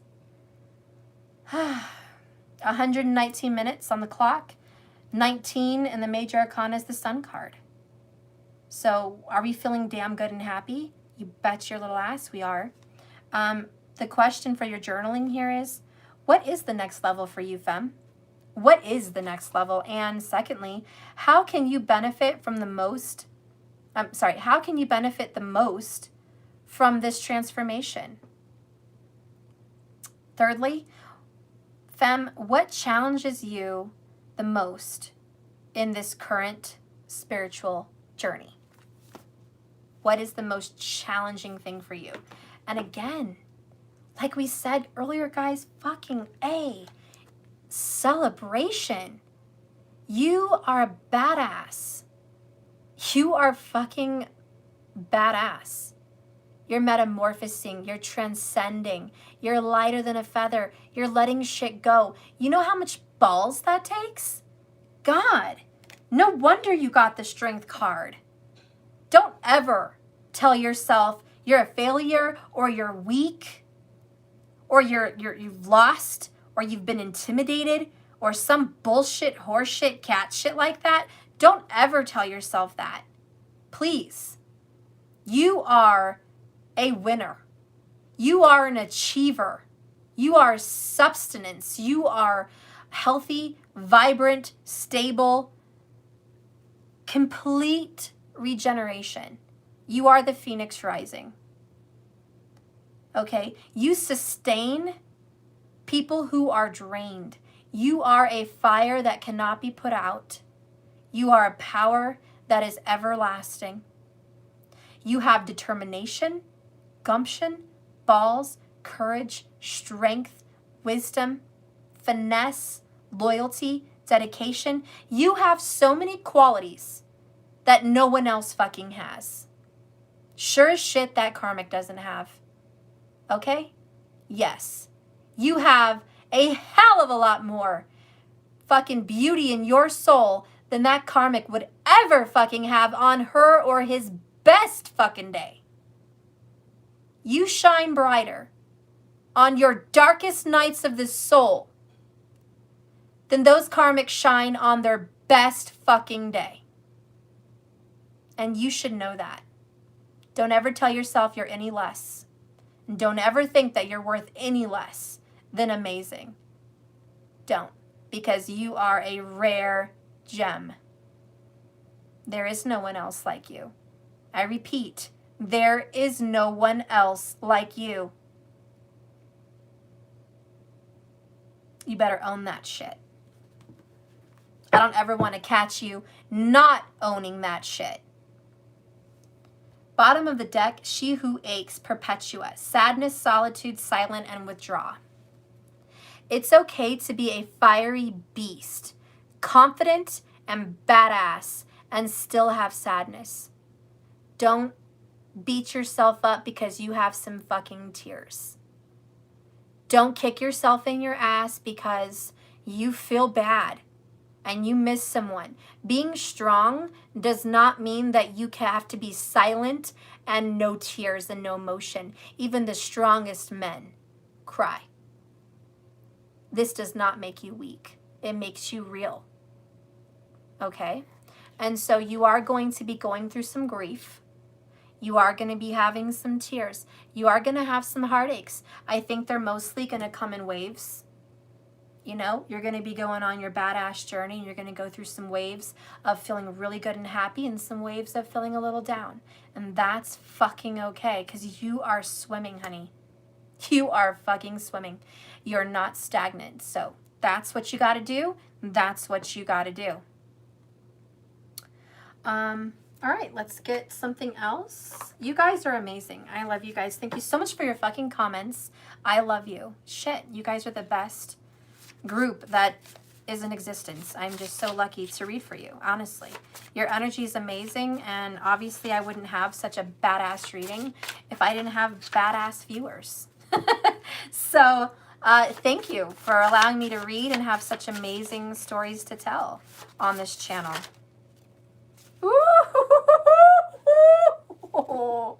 You want to know some tea? You want some tea? The karmic is fake as shit. And he or she, because I don't know if it's a guy or a girl, is very upset. So in other words, oh yeah, go ahead. Please. Okay, please. Let the karmic go ahead and, oh yes, I'm so happy. I'm so happy in Karmicville. And I fucking love ham sandwiches. Fuck yeah. Go ahead. Let them be fake. Go ahead. Go be fake. Go be fake. You like it? Good. Great. Right back at ya. Go enjoy your fucking ass ham sandwich. I hope it tastes amazing. Don't forget the mustard.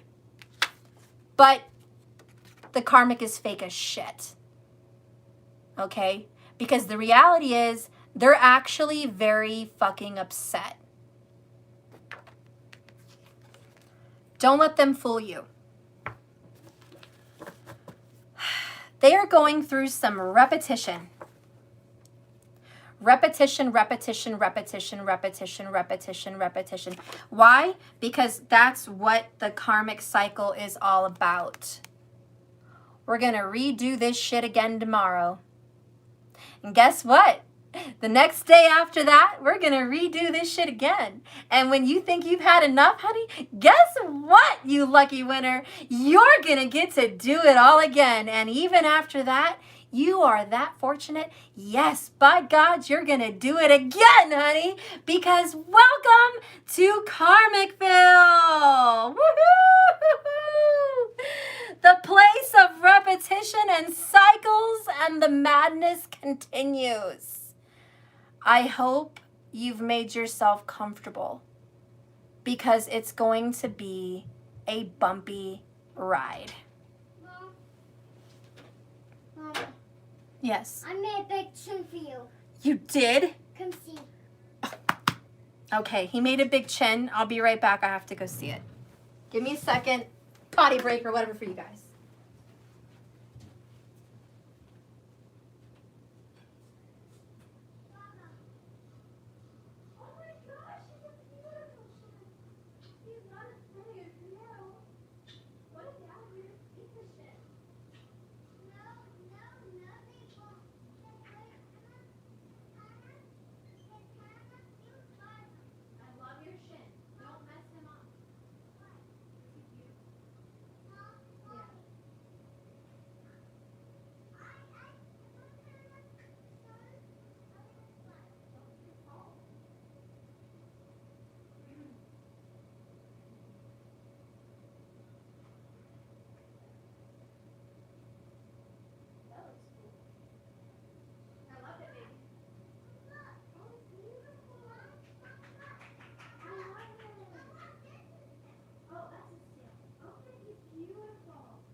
All right. Made an amazing Lego Shin Godzilla. It was great. My son is very creative. He's another badass out there. Okay. So anyways, I hope you guys are having fun in this crazy ass reading, but it is what it is. The next card about what this karmic really thinks and has in comparison towards you is, to be honest, I don't feel the same way. They don't feel the same way they used to, guys. The karmic does not even feel how they used to feel. Thank you, Nell Celeram for the $9.99. Thank you so much. So believe me, the karmic does not feel the same way they used to about their situation. And again, they're fake as fuck. Don't let them tell you different. Don't let them tell you that this is some happy time for them. It's really not. Honestly, they're a hamster on a freaking mill, like a little wheel. And they're just squeak, squeak, squeak, squeak, squeak, squeak, squeak, squeak, squeak, squeak, squeak. How many times are they going to eat the same bullshit? You know, are you tired of this? Because every single day in Karmicville, all they get to eat, breakfast, lunch, and dinner, is a fucking ham sandwich. There is no diversity. There is no authenticity. There is no joy. There is just always, always, always the same. There is just repetition in Karmicville. That's all there is. And of course they don't feel the same way they did coming in. Finally, when you step into Karmicville, it's not all it's cracked up to be. You thought it was some amazing, totally awesome place. You thought this relationship was going to be, wow, everything. And then you get there and it's just not all it's cracked up to be. And funny, because that's the title of this Saga series, this part 3. I put the truth. It's not always what it seems. And this is kind of what your reading is cracking up to be. I'll tell you a few things that are not what it seems. Somebody thought, well, your divine masculine thought that you were going to be pining for them forever. That you were never going to grow old from them. That you were just going to keep kissing that ass and serving them for eternity. They thought that you would never have the balls or the gumption to get up and love yourself and just truly detach yourself and move on and walk away from even a forever love twin flame relationship. They thought they had the power over you because you were completely dedicated. It shocks the shit out of them that you're actually going to get up and stop your bullshit now. Okay, that's certainly a tower moment and certainly not what they thought the truth was. It's not what it seems. You're actually more powerful and strong than they ever gave you credit for. And you're actually a lot smarter than they ever gave you credit for. Sometimes being wise is pretending to be a fool to the person that thinks they're fooling you. But in reality, you're fooling them. Okay? So that's one truth that is not what it seems. The other truth that is not what it seems is that the fucking ham sandwiches in Karmicville suck and their little happy-ass, karmic-ass relationship, yeah, that sucks too. Sorry, but it does. That sucks too. And they are not as in love as they were when they started, and they are certainly not happy. And they are certainly not feeling the love right now. Okay? They're not. They rushed into that shit way too fast. They freaking, they rushed. Maybe some of them rushed to the altar. Maybe some of them just rushed the relationship and it got too serious too soon. I don't know, but it was too much and now it's all fucked up. So they're not happy there. And that is some truth that you didn't think. You probably thought that they were happy. You probably thought that the karmic and your lover were living the good life. That you're the one that's having a hard time. But actually you're wrong. The truth is they are fake as fuck. And it's not what it seems. They don't feel the same way. So those are some things for you to know. Okay. What is the truth behind you and your person's connection? What is the truth behind you guys? Wow. They don't know the truth yet. Your person hasn't woke up yet. And the karmics don't even know the truth yet, but they will.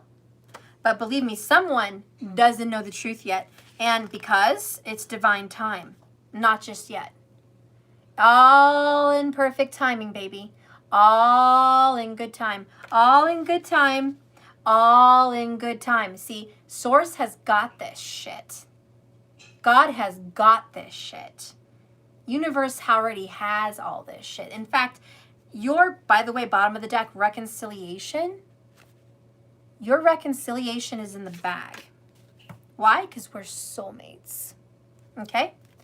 Little sneak peek on your bullshit there. There you go. Okay? There's things that haven't come to the light yet, but they will in good time. Is there a reconciliation for you and your soulmate or twin flame? Yeah. A duh. A duh. Which way do we go, George? Which way do we go? I don't know. I love you, George, but which way do we go, George? Do we go left? Do we go right? Which way do we go, George? Look, George, this is where the fuck we go. Okay? We're on a fucking twin flame journey. This is a fucking ridiculous ass soulmate journey, but it is still a fucking soulmate ass journey. And, well, fuck, we're like destined, so I guess we're stuck together at some point. And right now in this journey, it's about me. It's about you. It's about being stronger. It's about having balls. It's about being vulnerable, and it's about ascension. And it's about self-fucking love for real this time, not just talking about it, but being about it. But at the end of the day, at the end of this journey lies a purpose, which is two people that were meant to have reconciliation. Stephanie, what does this mean exactly? Well, it's different for everyone. We talked about your soul journey being different for everyone. Sometimes reconciliation means making up from a terrible fight and event and becoming back together in a relationship, in love, being married, being in a union. For some people, that's their reconciliation. For others, it's just forgiveness and peace and seeing you in the next life. For others, it's friendship. It's letting go of the fact that you don't have to be married and together to let your souls live a life. And being still in each other's lives, but as friends. And making peace with that. For others, this is a higher self forgiveness, which touches their higher self, your higher self and their higher self. There's a reconciliation, and you guys get to move on and be with other people. Okay? This reconciliation is going to be different for everybody.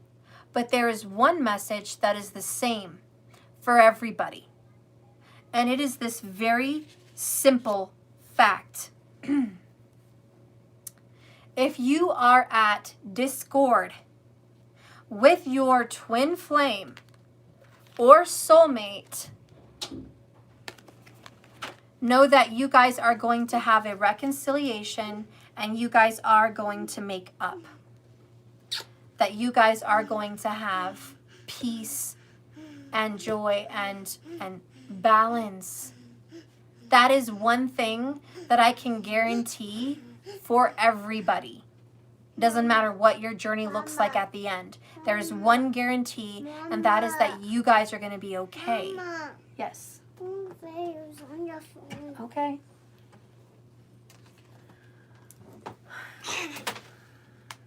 Is it silver? Yeah. Is that silver one? No. The other one's in the living room, which is dead. Wait.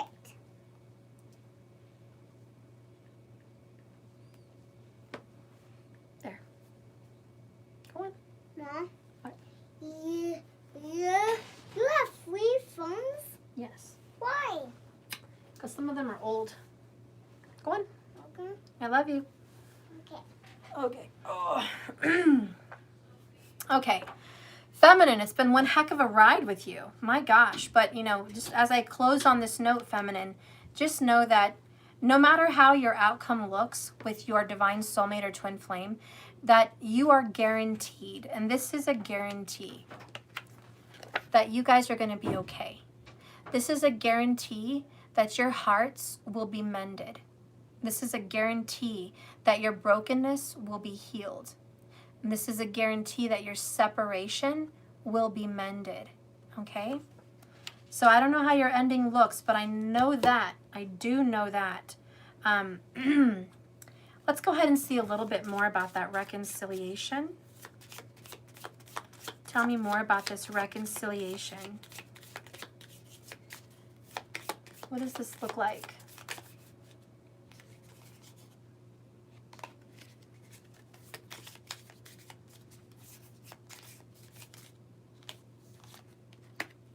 Refreshing. Refreshing, sweet results. Look at that. You guys are going to have a refreshing, sweet result. Do you know, you really have to take in refreshing. There's a nice cup of tea. There's a beautiful book. God, the smell of lilacs is intoxicating. I think the smell of lilacs is almost a cure to anything in this world. Like, the smell of lilacs makes me happy. Oh God, I love the smell of lilacs. Anything is better around the smell of lilacs. And it's that nice peace that's just, whatever this reconciliation looks like, it ends up being so good, so sweet. It's going to make you feel really good. Let's go ahead and get another message here about the sweet results for this reconciliation for you. We have a lot of lilac here where I'm at. I don't know about all you guys, but I love lilacs. Okay.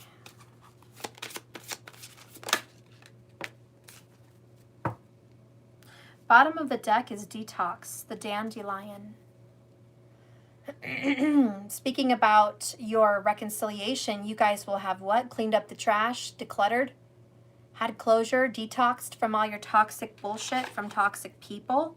But let's get another message about this reconciliation. Wow, detox and cleanse.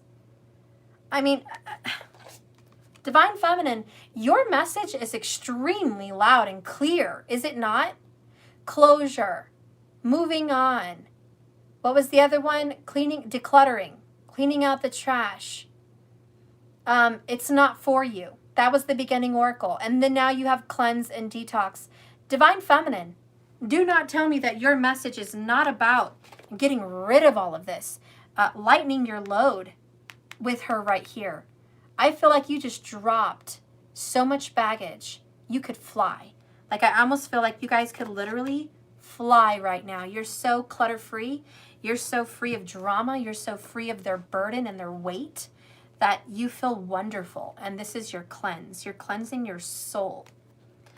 Number 10, by the way, new beginnings. New beginnings. Oh, what a beautiful metamorphosis. I feel better just after reading for you. My God. Last card. This is the Colt's Foot, and it's the oracle meaning of lifestyle changes are indicated, femme. Lifestyle changes. As is a reminder to clear away things, both physical and conceptual. Okay? Physical and conceptual. That are clogging up your environment, your mind, and your heart. Getting rid of what you don't need or you know is not doing you any good. It's time for meditation and deeper thought and focus on where you are placing your energy and time. And that's exactly what we talked about. You are placing your energy and time onto everything else but you. And this is the cleanse. You're not doing it anymore. It's time for your meditation and deeper thoughts and focus. Ensure that you remain positive and do not involve yourself in gossip, negative bullshit, or underhanded tactics, because negative effects will be greater than usual right now. And do you know why negative effects will be greater than usual during a cleanse? What is that biblical story? I can't say everything word by word, but the gist of the biblical story is when you cleanse your soul and your body, which is your house, from evil demonic spirits, and you have cleansed yourself of all of that negativity and demonic bullshit, in your case it's just toxicity and bullshit, then it comes back. It comes back even harder. Whenever you clear your house of an evil, unclean spirit, 7 more come back. This is why in the biblical story they say be vigilant in your prayers. Keep persevering. Keep a clean mind. Keep a clean life, because unclean spirits will find their way back to you easier than before, because now your house is clutter free. Now you have more room for more spirits. So this is a time for you to know that you are vulnerable and weak. Remember, we talked about that. That is getting your power back in essence, because you're getting rid of all of this shit. So now you have to be weak and vulnerable. And this leaves you vulnerable against negativity and gossip and bullshit. You're probably going to be more emotional than usual. Whenever you cleanse your chakras and they're all open and your spirit is clean and you've decluttered your life, it's so hard to stay positive because you're sensitive. Remember, we talked about that with Perpetua, she who aches, that this is going to be a time where you are sad, you're vulnerable, you're sensitive.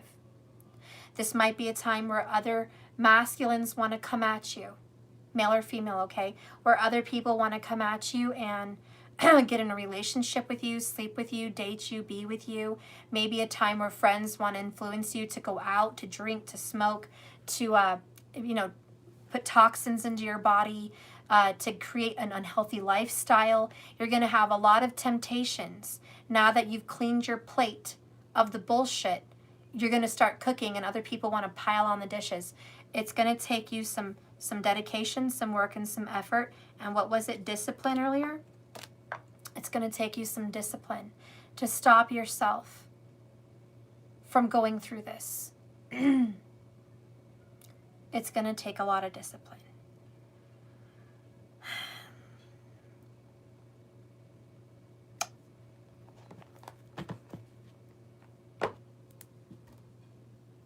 I was going to continue and do a masculine reading, but I feel very drained. And I think that's how you felt. I'm going to take it easy. I'll do a part 4 for the masculine version of this. But I think before I end, I'll just go a little bit deeper into the femme so I don't feel rushed to go into the masculine. I'll just finish this up really nicely here, tie it up real nicely for you. Just look forward to that masculine reading tomorrow, okay? But let's finish this feminine in a very good way. Let's not push ourselves here. Let's get really into this just a little bit more before I clear off.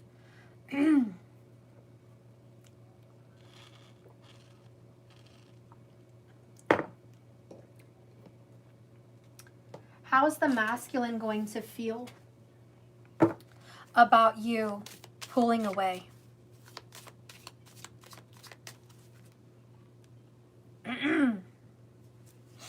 How's masculine going to feel about you pulling away? Because you are not depositing your energy here anymore. You're not going to give anymore. You're going to let this masculine figure out his or her own bullshit. And it's not because you don't love them, because you love them with all your heart. It's because you need to love yourself. Fuck that. Scratch need. It's because you will love yourself, because 7 of Cups choices, you choose yourself. It's not even about a need. You're just choosing yourself now, and that is okay. There's no selfish, evil thing with that. You're choosing yourself now. So now that you're choosing yourself, what's going to befall the masculine energy?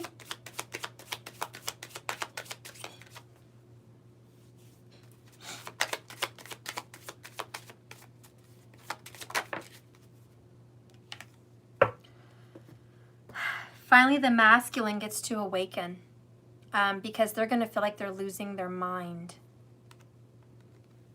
Okay? They finally get to feel what you felt this whole time. Alone, isolated, and stressed here because bottom of the deck, I am so lonely. I just want to be left alone, isolated.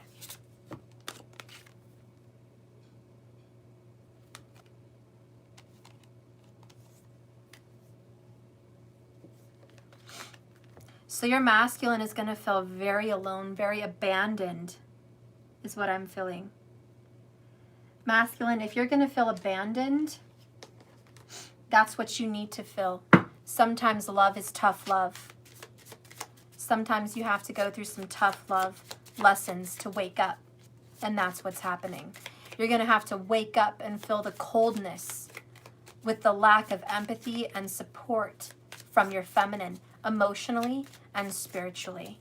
What else is going to be happening on this divine masculine journey as the feminine walks away? What's going to happen to the masculine?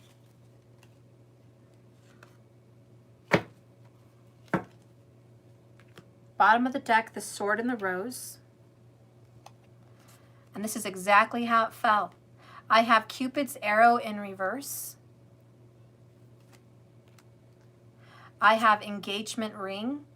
Ironic because we had wedding rings up here. Engagement ring, partnership, commitment, eternity, and completion and union.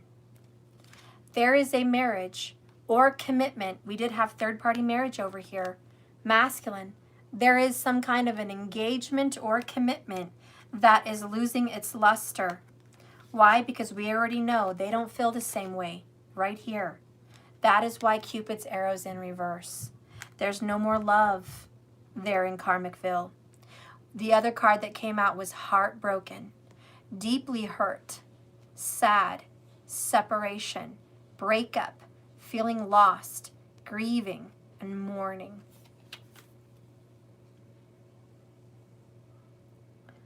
Thank you, Genevieve, for supporting my donations. Yes, please, if you guys want to donate to my channel for anything, even $1, just a thank you, just a nice message, you know, with $1 on there, just thank you, Stephanie, for everything.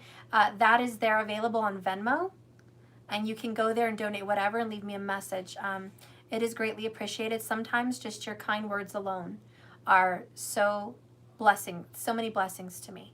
So thank you all for your support for me. I really appreciate you. Thank you so much. Bottom of the deck here is the sword and the rose. And it's clarity, truth, revelation, solidarity, force, honor, protection, and power. Mostly what I love here is clarity and truth. And that's the awakening, right, guys? The clarity and truth is the awakening. So really this masculine, in your absence of whatever this absence is, as you pull away, is going to experience a huge awakening and a breakup in their karmic situation. Let's be real. Let's be legit here with each other. If there is a third-party karmic relationship that your divine masculine is currently in, and they're committed to each other in some way, through an engagement or marriage or whatever have you, there is going to be a breakup. They are going to have a divorce, separation, breakup, period. There's going to be a leaving of that karmic situation, which is going to leave them grieving and heartbroken and all alone because you're nowhere to be found. And now their karmic is leaving also. So they are extremely isolated without you or the karmic. Okay? Bottom, let's see what's going to happen with the karmic situation. Tell me about the karmic situation. Like, what's going on with the karmic? The karmic. What's going on with the karmic? The karmic is worried about status, the legacy. Okay, the karmic is extremely worried about what are people going to say. What are they going to say about our separation? What are they going to say about my current Facebook status? What are they going to say about, everything in our relationship? What's our legacy going to be? What is our karmic relationship going to be? What are they going to say about it? Well, they're going to say exactly what the fuck it is. Nothing. A karmic cycle that had to be broken. A relationship that wasn't meant to be. That's what they're going to fucking say. That you got in the wrong relationship. You were with the wrong person. And that's okay. That's a lesson. That's what your legacy is going to be. The other one is under pressure, sinking into the depths of sadness. They feel extremely pressured and have been very pressured about letting this relationship go. They feel like they're drowning.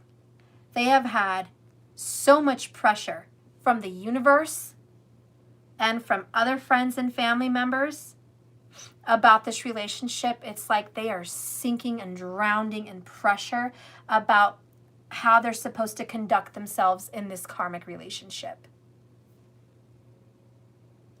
Let go of the pressure. Bottom of the deck, I can't let go. I'm grasping. Grasping at straws. Grasping at the straws and the strings and the threads of this karmic ass relationship. Okay? They're just hanging on to what little they have left. And it's leaving them. It is leaving them. Spirit, tell me how this relationship is going to leave them. Show me how this relationship is going to leave the karmic. Ooh, it came in reverse. Interesting. Wow, divorce popped out and the hermit. Virgo energy. Just saying, could be a Virgo out there. Doesn't have to be. But we have the divorce. Okay, so believe me, we talked about it. Don't feel the same. Repetition, excuse me. The karmic is fake. He or she is actually very upset. Thank you for the 1111 donation, Sean Vaughn. Thank you. The third party married. Remember, Divine Feminine, that's what you came in having to deal with. Their bullshit. And that's what you were supporting, right? You were sitting here supporting this shit in some way. And now the karmic is getting a divorce. The karmic is having a separation because their relationship is down the toilet. Why? Because it's karmicville. It's not punishment. Please don't confuse this. This is not punishment. This is just what it is. It's karma. You get what you give. And sometimes our lessons are through other people. And the lessons of this relationship was to get your balls back and to figure out they were gone in the first place. That is also your lesson from their karmic relationship. You had to wake up and realize that your balls were gone. And ladies, you too. You guys, you Divine Feminines had to realize your balls were gone and you didn't have any pride and you were selfless and sacrificial and a martyr and you were just losing. That you were not gaining. That you were, you were depositing but not gaining, okay? And that was your wake-up call. And so you learned a lot and now you've pulled yourself back. You've pulled yourself out of this. Divine Feminine, you're so powerful that as soon as you pull yourself away energetically from your Divine Masculine and their karmic relationship starts falling apart naturally. Naturally. It's like the minute you don't deposit yourself in their drama anymore is the minute shit starts hitting the fan. It's the minute karma comes back to them. Okay? Because you're pulling your support. Okay? The next card that comes out, I don't believe it. It's 10 of Swords, Demise. I can't believe it. 10 of Swords, Demise. Either way you look at it, letting go of the swords or getting them, it's the same message. It's a painful ending. It's a painful ending. But in this case, the karmic feels stabbed in the back. The karmic feels betrayed. The karmic feels heartbroken and like he or she lost everything. But it's an ending nonetheless. Bottom of the deck, they have to go within. Okay? And that's what's going on with the karmic. That's how that is going to end. Let's get a Buddha wisdom here for the masculine energy, for the karmic situation.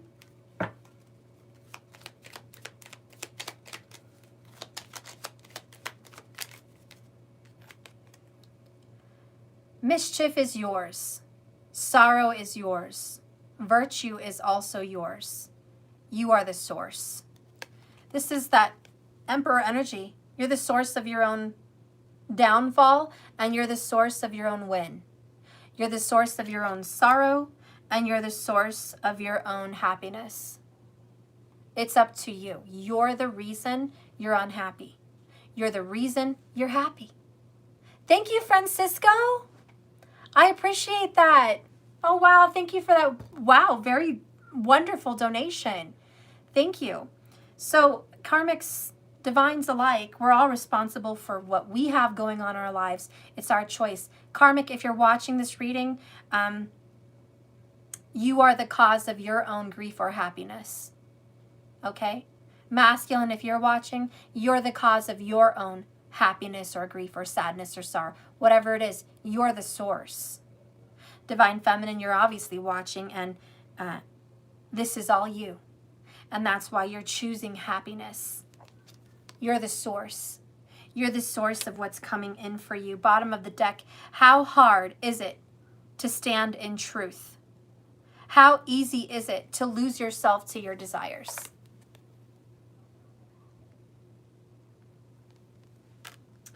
I love it. Divine Masculine, let's see what you want to tell your feminine before we go. Let me grab your DM cards.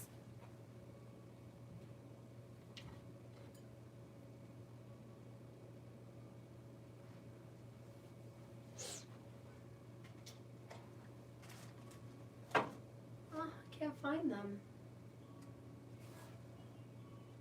Oh, darn.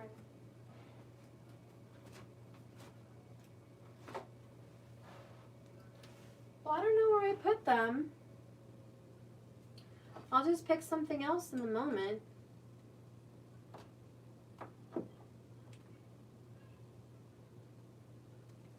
I'll just use these temporarily. Okay. Divine Masculine, what do you want to tell your Divine Feminine? Okay. Divine Masculine, what do you want to tell her or him? Double-edged sword. Wow, I like that because look, the sword and the rose. There you go. It's a double-edged sword. Masculine is reaping what he's sowing. It's a double-edged sword. Whatever he gave you, he's getting back, and he wants you to know, hey, I'm sorry. I'm sorry I hurt you, and I'm sorry you're suffering, and I'm sorry you went through this very difficult time with me. I want you to know that I'll fix my own shit, but that I am experiencing karma, and I am eating my own words, and I am getting what I dished out to you. So that is something the masculine does want you to know. The other cards that came up is work, work, work. Masculine wants you to know he is working, working, working, working on this. He feels like he's constantly working on himself and on his job and on his life and on being a better person. He is working, working, working towards becoming better. He wants you to know that he is taking action. He is trying his damn best to work to being better, okay? And fixing his own life for him, but also for you. He just wants you to know that he is at work, okay? He's not out here jacking off. He is working on his shit. He also wants you to know, oh, tears, fam. He broke free. And that is cause for celebration and tears. Your masculine wants you to know that, honey, I am breaking free. If I'm already not broken free right now, I'm breaking free. I'm breaking free from this karmic situation. I am releasing myself from this, okay? You don't have to worry, baby. You don't have to worry. This is not going to be a situation that is imminent forever.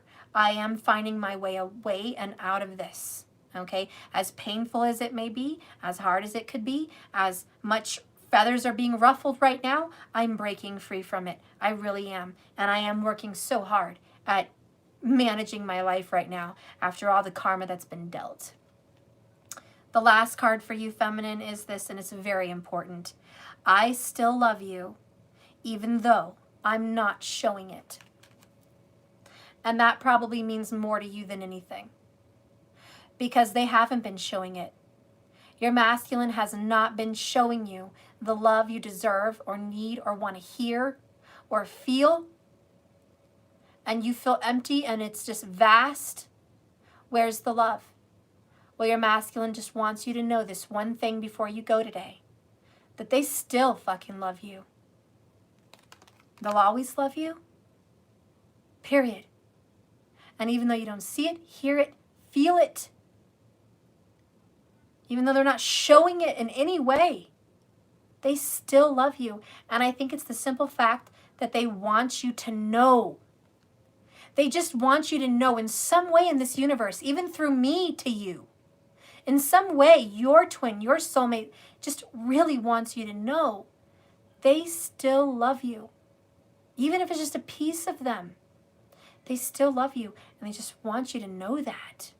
Some higher self of that masculine wants you to know that.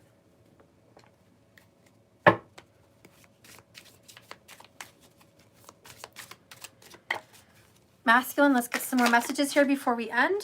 What do you want to tell Femme? My God, I want to cry. I'm shuffling the cards. It shows up, popped out, and, you know, opposite side all the other cards, so it was just there, popped out. And there it is, on the mend. On the fucking mend, guys. On the mend. It says love, wound care, and peace, and health. You guys are on the mend. I love it. It's perfect. It's wonderful. It's true. You have to believe it. Sometimes, through endings, which is that Ten of Swords, even as painful as they are, feels like defeat. Sometimes through these endings come the most beautiful new beginnings, right? Why? Because you guys are the perfect match. Perfect. Perfect. How about this? You guys are perfectly imperfect. Okay? Perfectly imperfect, and you're perfect for each other. I'm going to get a fortune cookie and then a Heal Yourself Oracle, and we'll be done. Give me a fortune, please. Give me a fortune for the Twin Flames and Divine Lovers, for the Divine Feminine. Whew. Yes, please. Change. I love it. Change. Something has got to give. I love it, and that's what you guys are going through. Change. Changes. Didn't Tupac have a song that was talking about changes? Just, you know, let me know, guys. Changes. I'm hearing it, kind of. Change. And that's just the way it is. I don't know what I'm hearing. But I'm pretty sure Tupac has a song that talks about change. And I want to dedicate that song to you. Okay? So I just want to dedicate it to you. If you have a moment, just put on Changes by Tupac. Even if it's for 2 minutes of your day, just hear it out. It's from me to you. Changes. Okay? Embrace that song. I think that energy is just going to make you feel better in some way. Okay? The next card, you're not going to fucking believe this. It is someone is walking away. Fucking leaving, guys. Holy shit. I'm sorry. Excuse my language, but woo! I don't know, man. This is the weirdest relationship, right? Ever since part 2. The feminine walking away. Okay? Someone is walking away, and I know who it is. It's feminine. But I also know that as you change and walk in a different direction, that your masculine is also leaving and walking away from their karmic relationship. Okay? That's the change. And that's why this reading was so important today. Sometimes the truth will shock you. Sometimes what you think is set in stone, it is permanent. Marriage commitment actually fucking isn't. Sometimes you think people are so happy and they're not.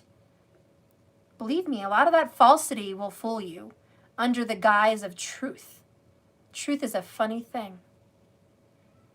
Truth is a really funny thing. It's full of surprises. So, we'll get the Heal Yourself Oracles and be done. But this whole reading today, feminine, you've had a big reading today. My God. It's about changes, and you're leaving. You're leaving. You're done. You're not. You're leaving for yourself, honestly. And that's good. So you're leaving for yourself. You are going to have a reconciliation with your twin and soulmate. That's just what it is. When that happens is divine timing. Whenever that happens, it's divine. But you guys will be together again. But the truth of this reading is, and as shocking as it may be, the divine feminine is the one who is definitely walking away for self. Give me a message for the divine feminine. Give me a Heal Yourself Oracle, please, for the divine feminine. Patience, my love. Patience. I love it. And we started with that, didn't we? The very first tarot was Temperance in reverse, which is patience. Okay, temperance, but it means patience. But you've been very impatient, and you have every right to be. You're impatient and you're done fixing this because you're walking the fuck away. And you're like, I'm done being your crutch. I'm done being the fix-it angel in your life. I'm not putting anything else into this, and I am walking away, even if this is the most beautiful love I've ever had. I can't do it. So anyways, this patience is for your reconciliation. Okay, and then the number 23 goes to the number 5, which is change. So have patience because you're going through a big transformation, but believe me, this is going to surprise you. Divine timing has a weird way of shocking the shit out of you when you least expect it, honey. It's not something you're going to see coming. This reconciliation is not something you're going to see coming. It will be a surprise. Good divine timing. So it says here, divine feminine, you must develop patience in all areas of your life. Stop looking for instant gratification and immediate answers. Patience does not mean that you give up and do nothing. On the contrary, you need to be aware of several aspects of the circumstance that you're facing. Perhaps patience requires you to stop pushing, rushing, and creating potentially explosive situations. Instead, it asks you to see a bigger picture and become aware of the ingredients that might be missing. If you are impatient with a particular person or a situation, give it space. Avoid jumping to conclusions and making dramatic stories up about a person or a situation without being fully aware of all the details. You have an opportunity to let go of judgment. Always look for the truth in the situation, not what someone is saying or doing, but why. And just because somebody says something doesn't make it true. It's their opinion. People can say whatever the freaking heck they want. It doesn't make it true, and you know it. Patience can also be connected with a health condition that you're recovering from. Maybe you're on a new diet or an exercise program and you haven't seen results. Have patience. Maybe there's a new study that you've taken in and you haven't seen results. Have patience. Focus on one thing at a time. Say to yourself, I accept without judgment. I am willing to practice patience and presence. Okay? So that is it, guys. Have patience with yourself. Everything is on the mend. This is a separation for a reconciliation. Okay? A separation for a reconciliation. This is not a separation for permanent separating. This is not a separation to end all connection. This is not a cutting of the cords. This is not a detachment. This is not a completely it's over, we're done forever. This is not that kind of a walking away. This is not that kind of a separation. It is a walking away for self. It is a choosing self over lovers. That's all it is. And it's for the better. Well, thank you guys for watching my channel. And remember, like I always say, guys, this love is a journey, not a destination. So just keep swimming, guys. Please like and subscribe if you haven't already. And remember, I have a tarot class coming up January 1st. And if you guys want to get on that roster, you guys want to get over there on that schedule, go ahead and sign up. You can do payments. You have till December 1st to get it all done. And you can do a wonderful class with us live. We'll have private YouTube lives. We'll be able to have live chat like this. I'll even have a phone number and a Skype. You'll get to see each other on another phone and ask questions and read for each other. And we're going to learn how to read intuitively, how to get messages from spirit, how to listen. What does it mean? What are we feeling? We're going to go through how to read tarot, not just the tarot cards, because you can get that out of a book. I'm going to teach you how to read tarot from your soul, from your mind, from your past life. Okay? So it's going to be a great class anyways. You know me. It says 6 hours, but I'm sure it's going to be double. You guys know me. But go ahead and get on there if you're interested. I love you guys. Thank you so much for everything you've done and supported with me on this channel. Remember, again, just keep swimming. Okay, guys? I will see you tomorrow for part 2 of this segment. Eclipse had a part 2. They had Eclipse 1 and Eclipse 2. Well, it kind of turned out that way for us as well.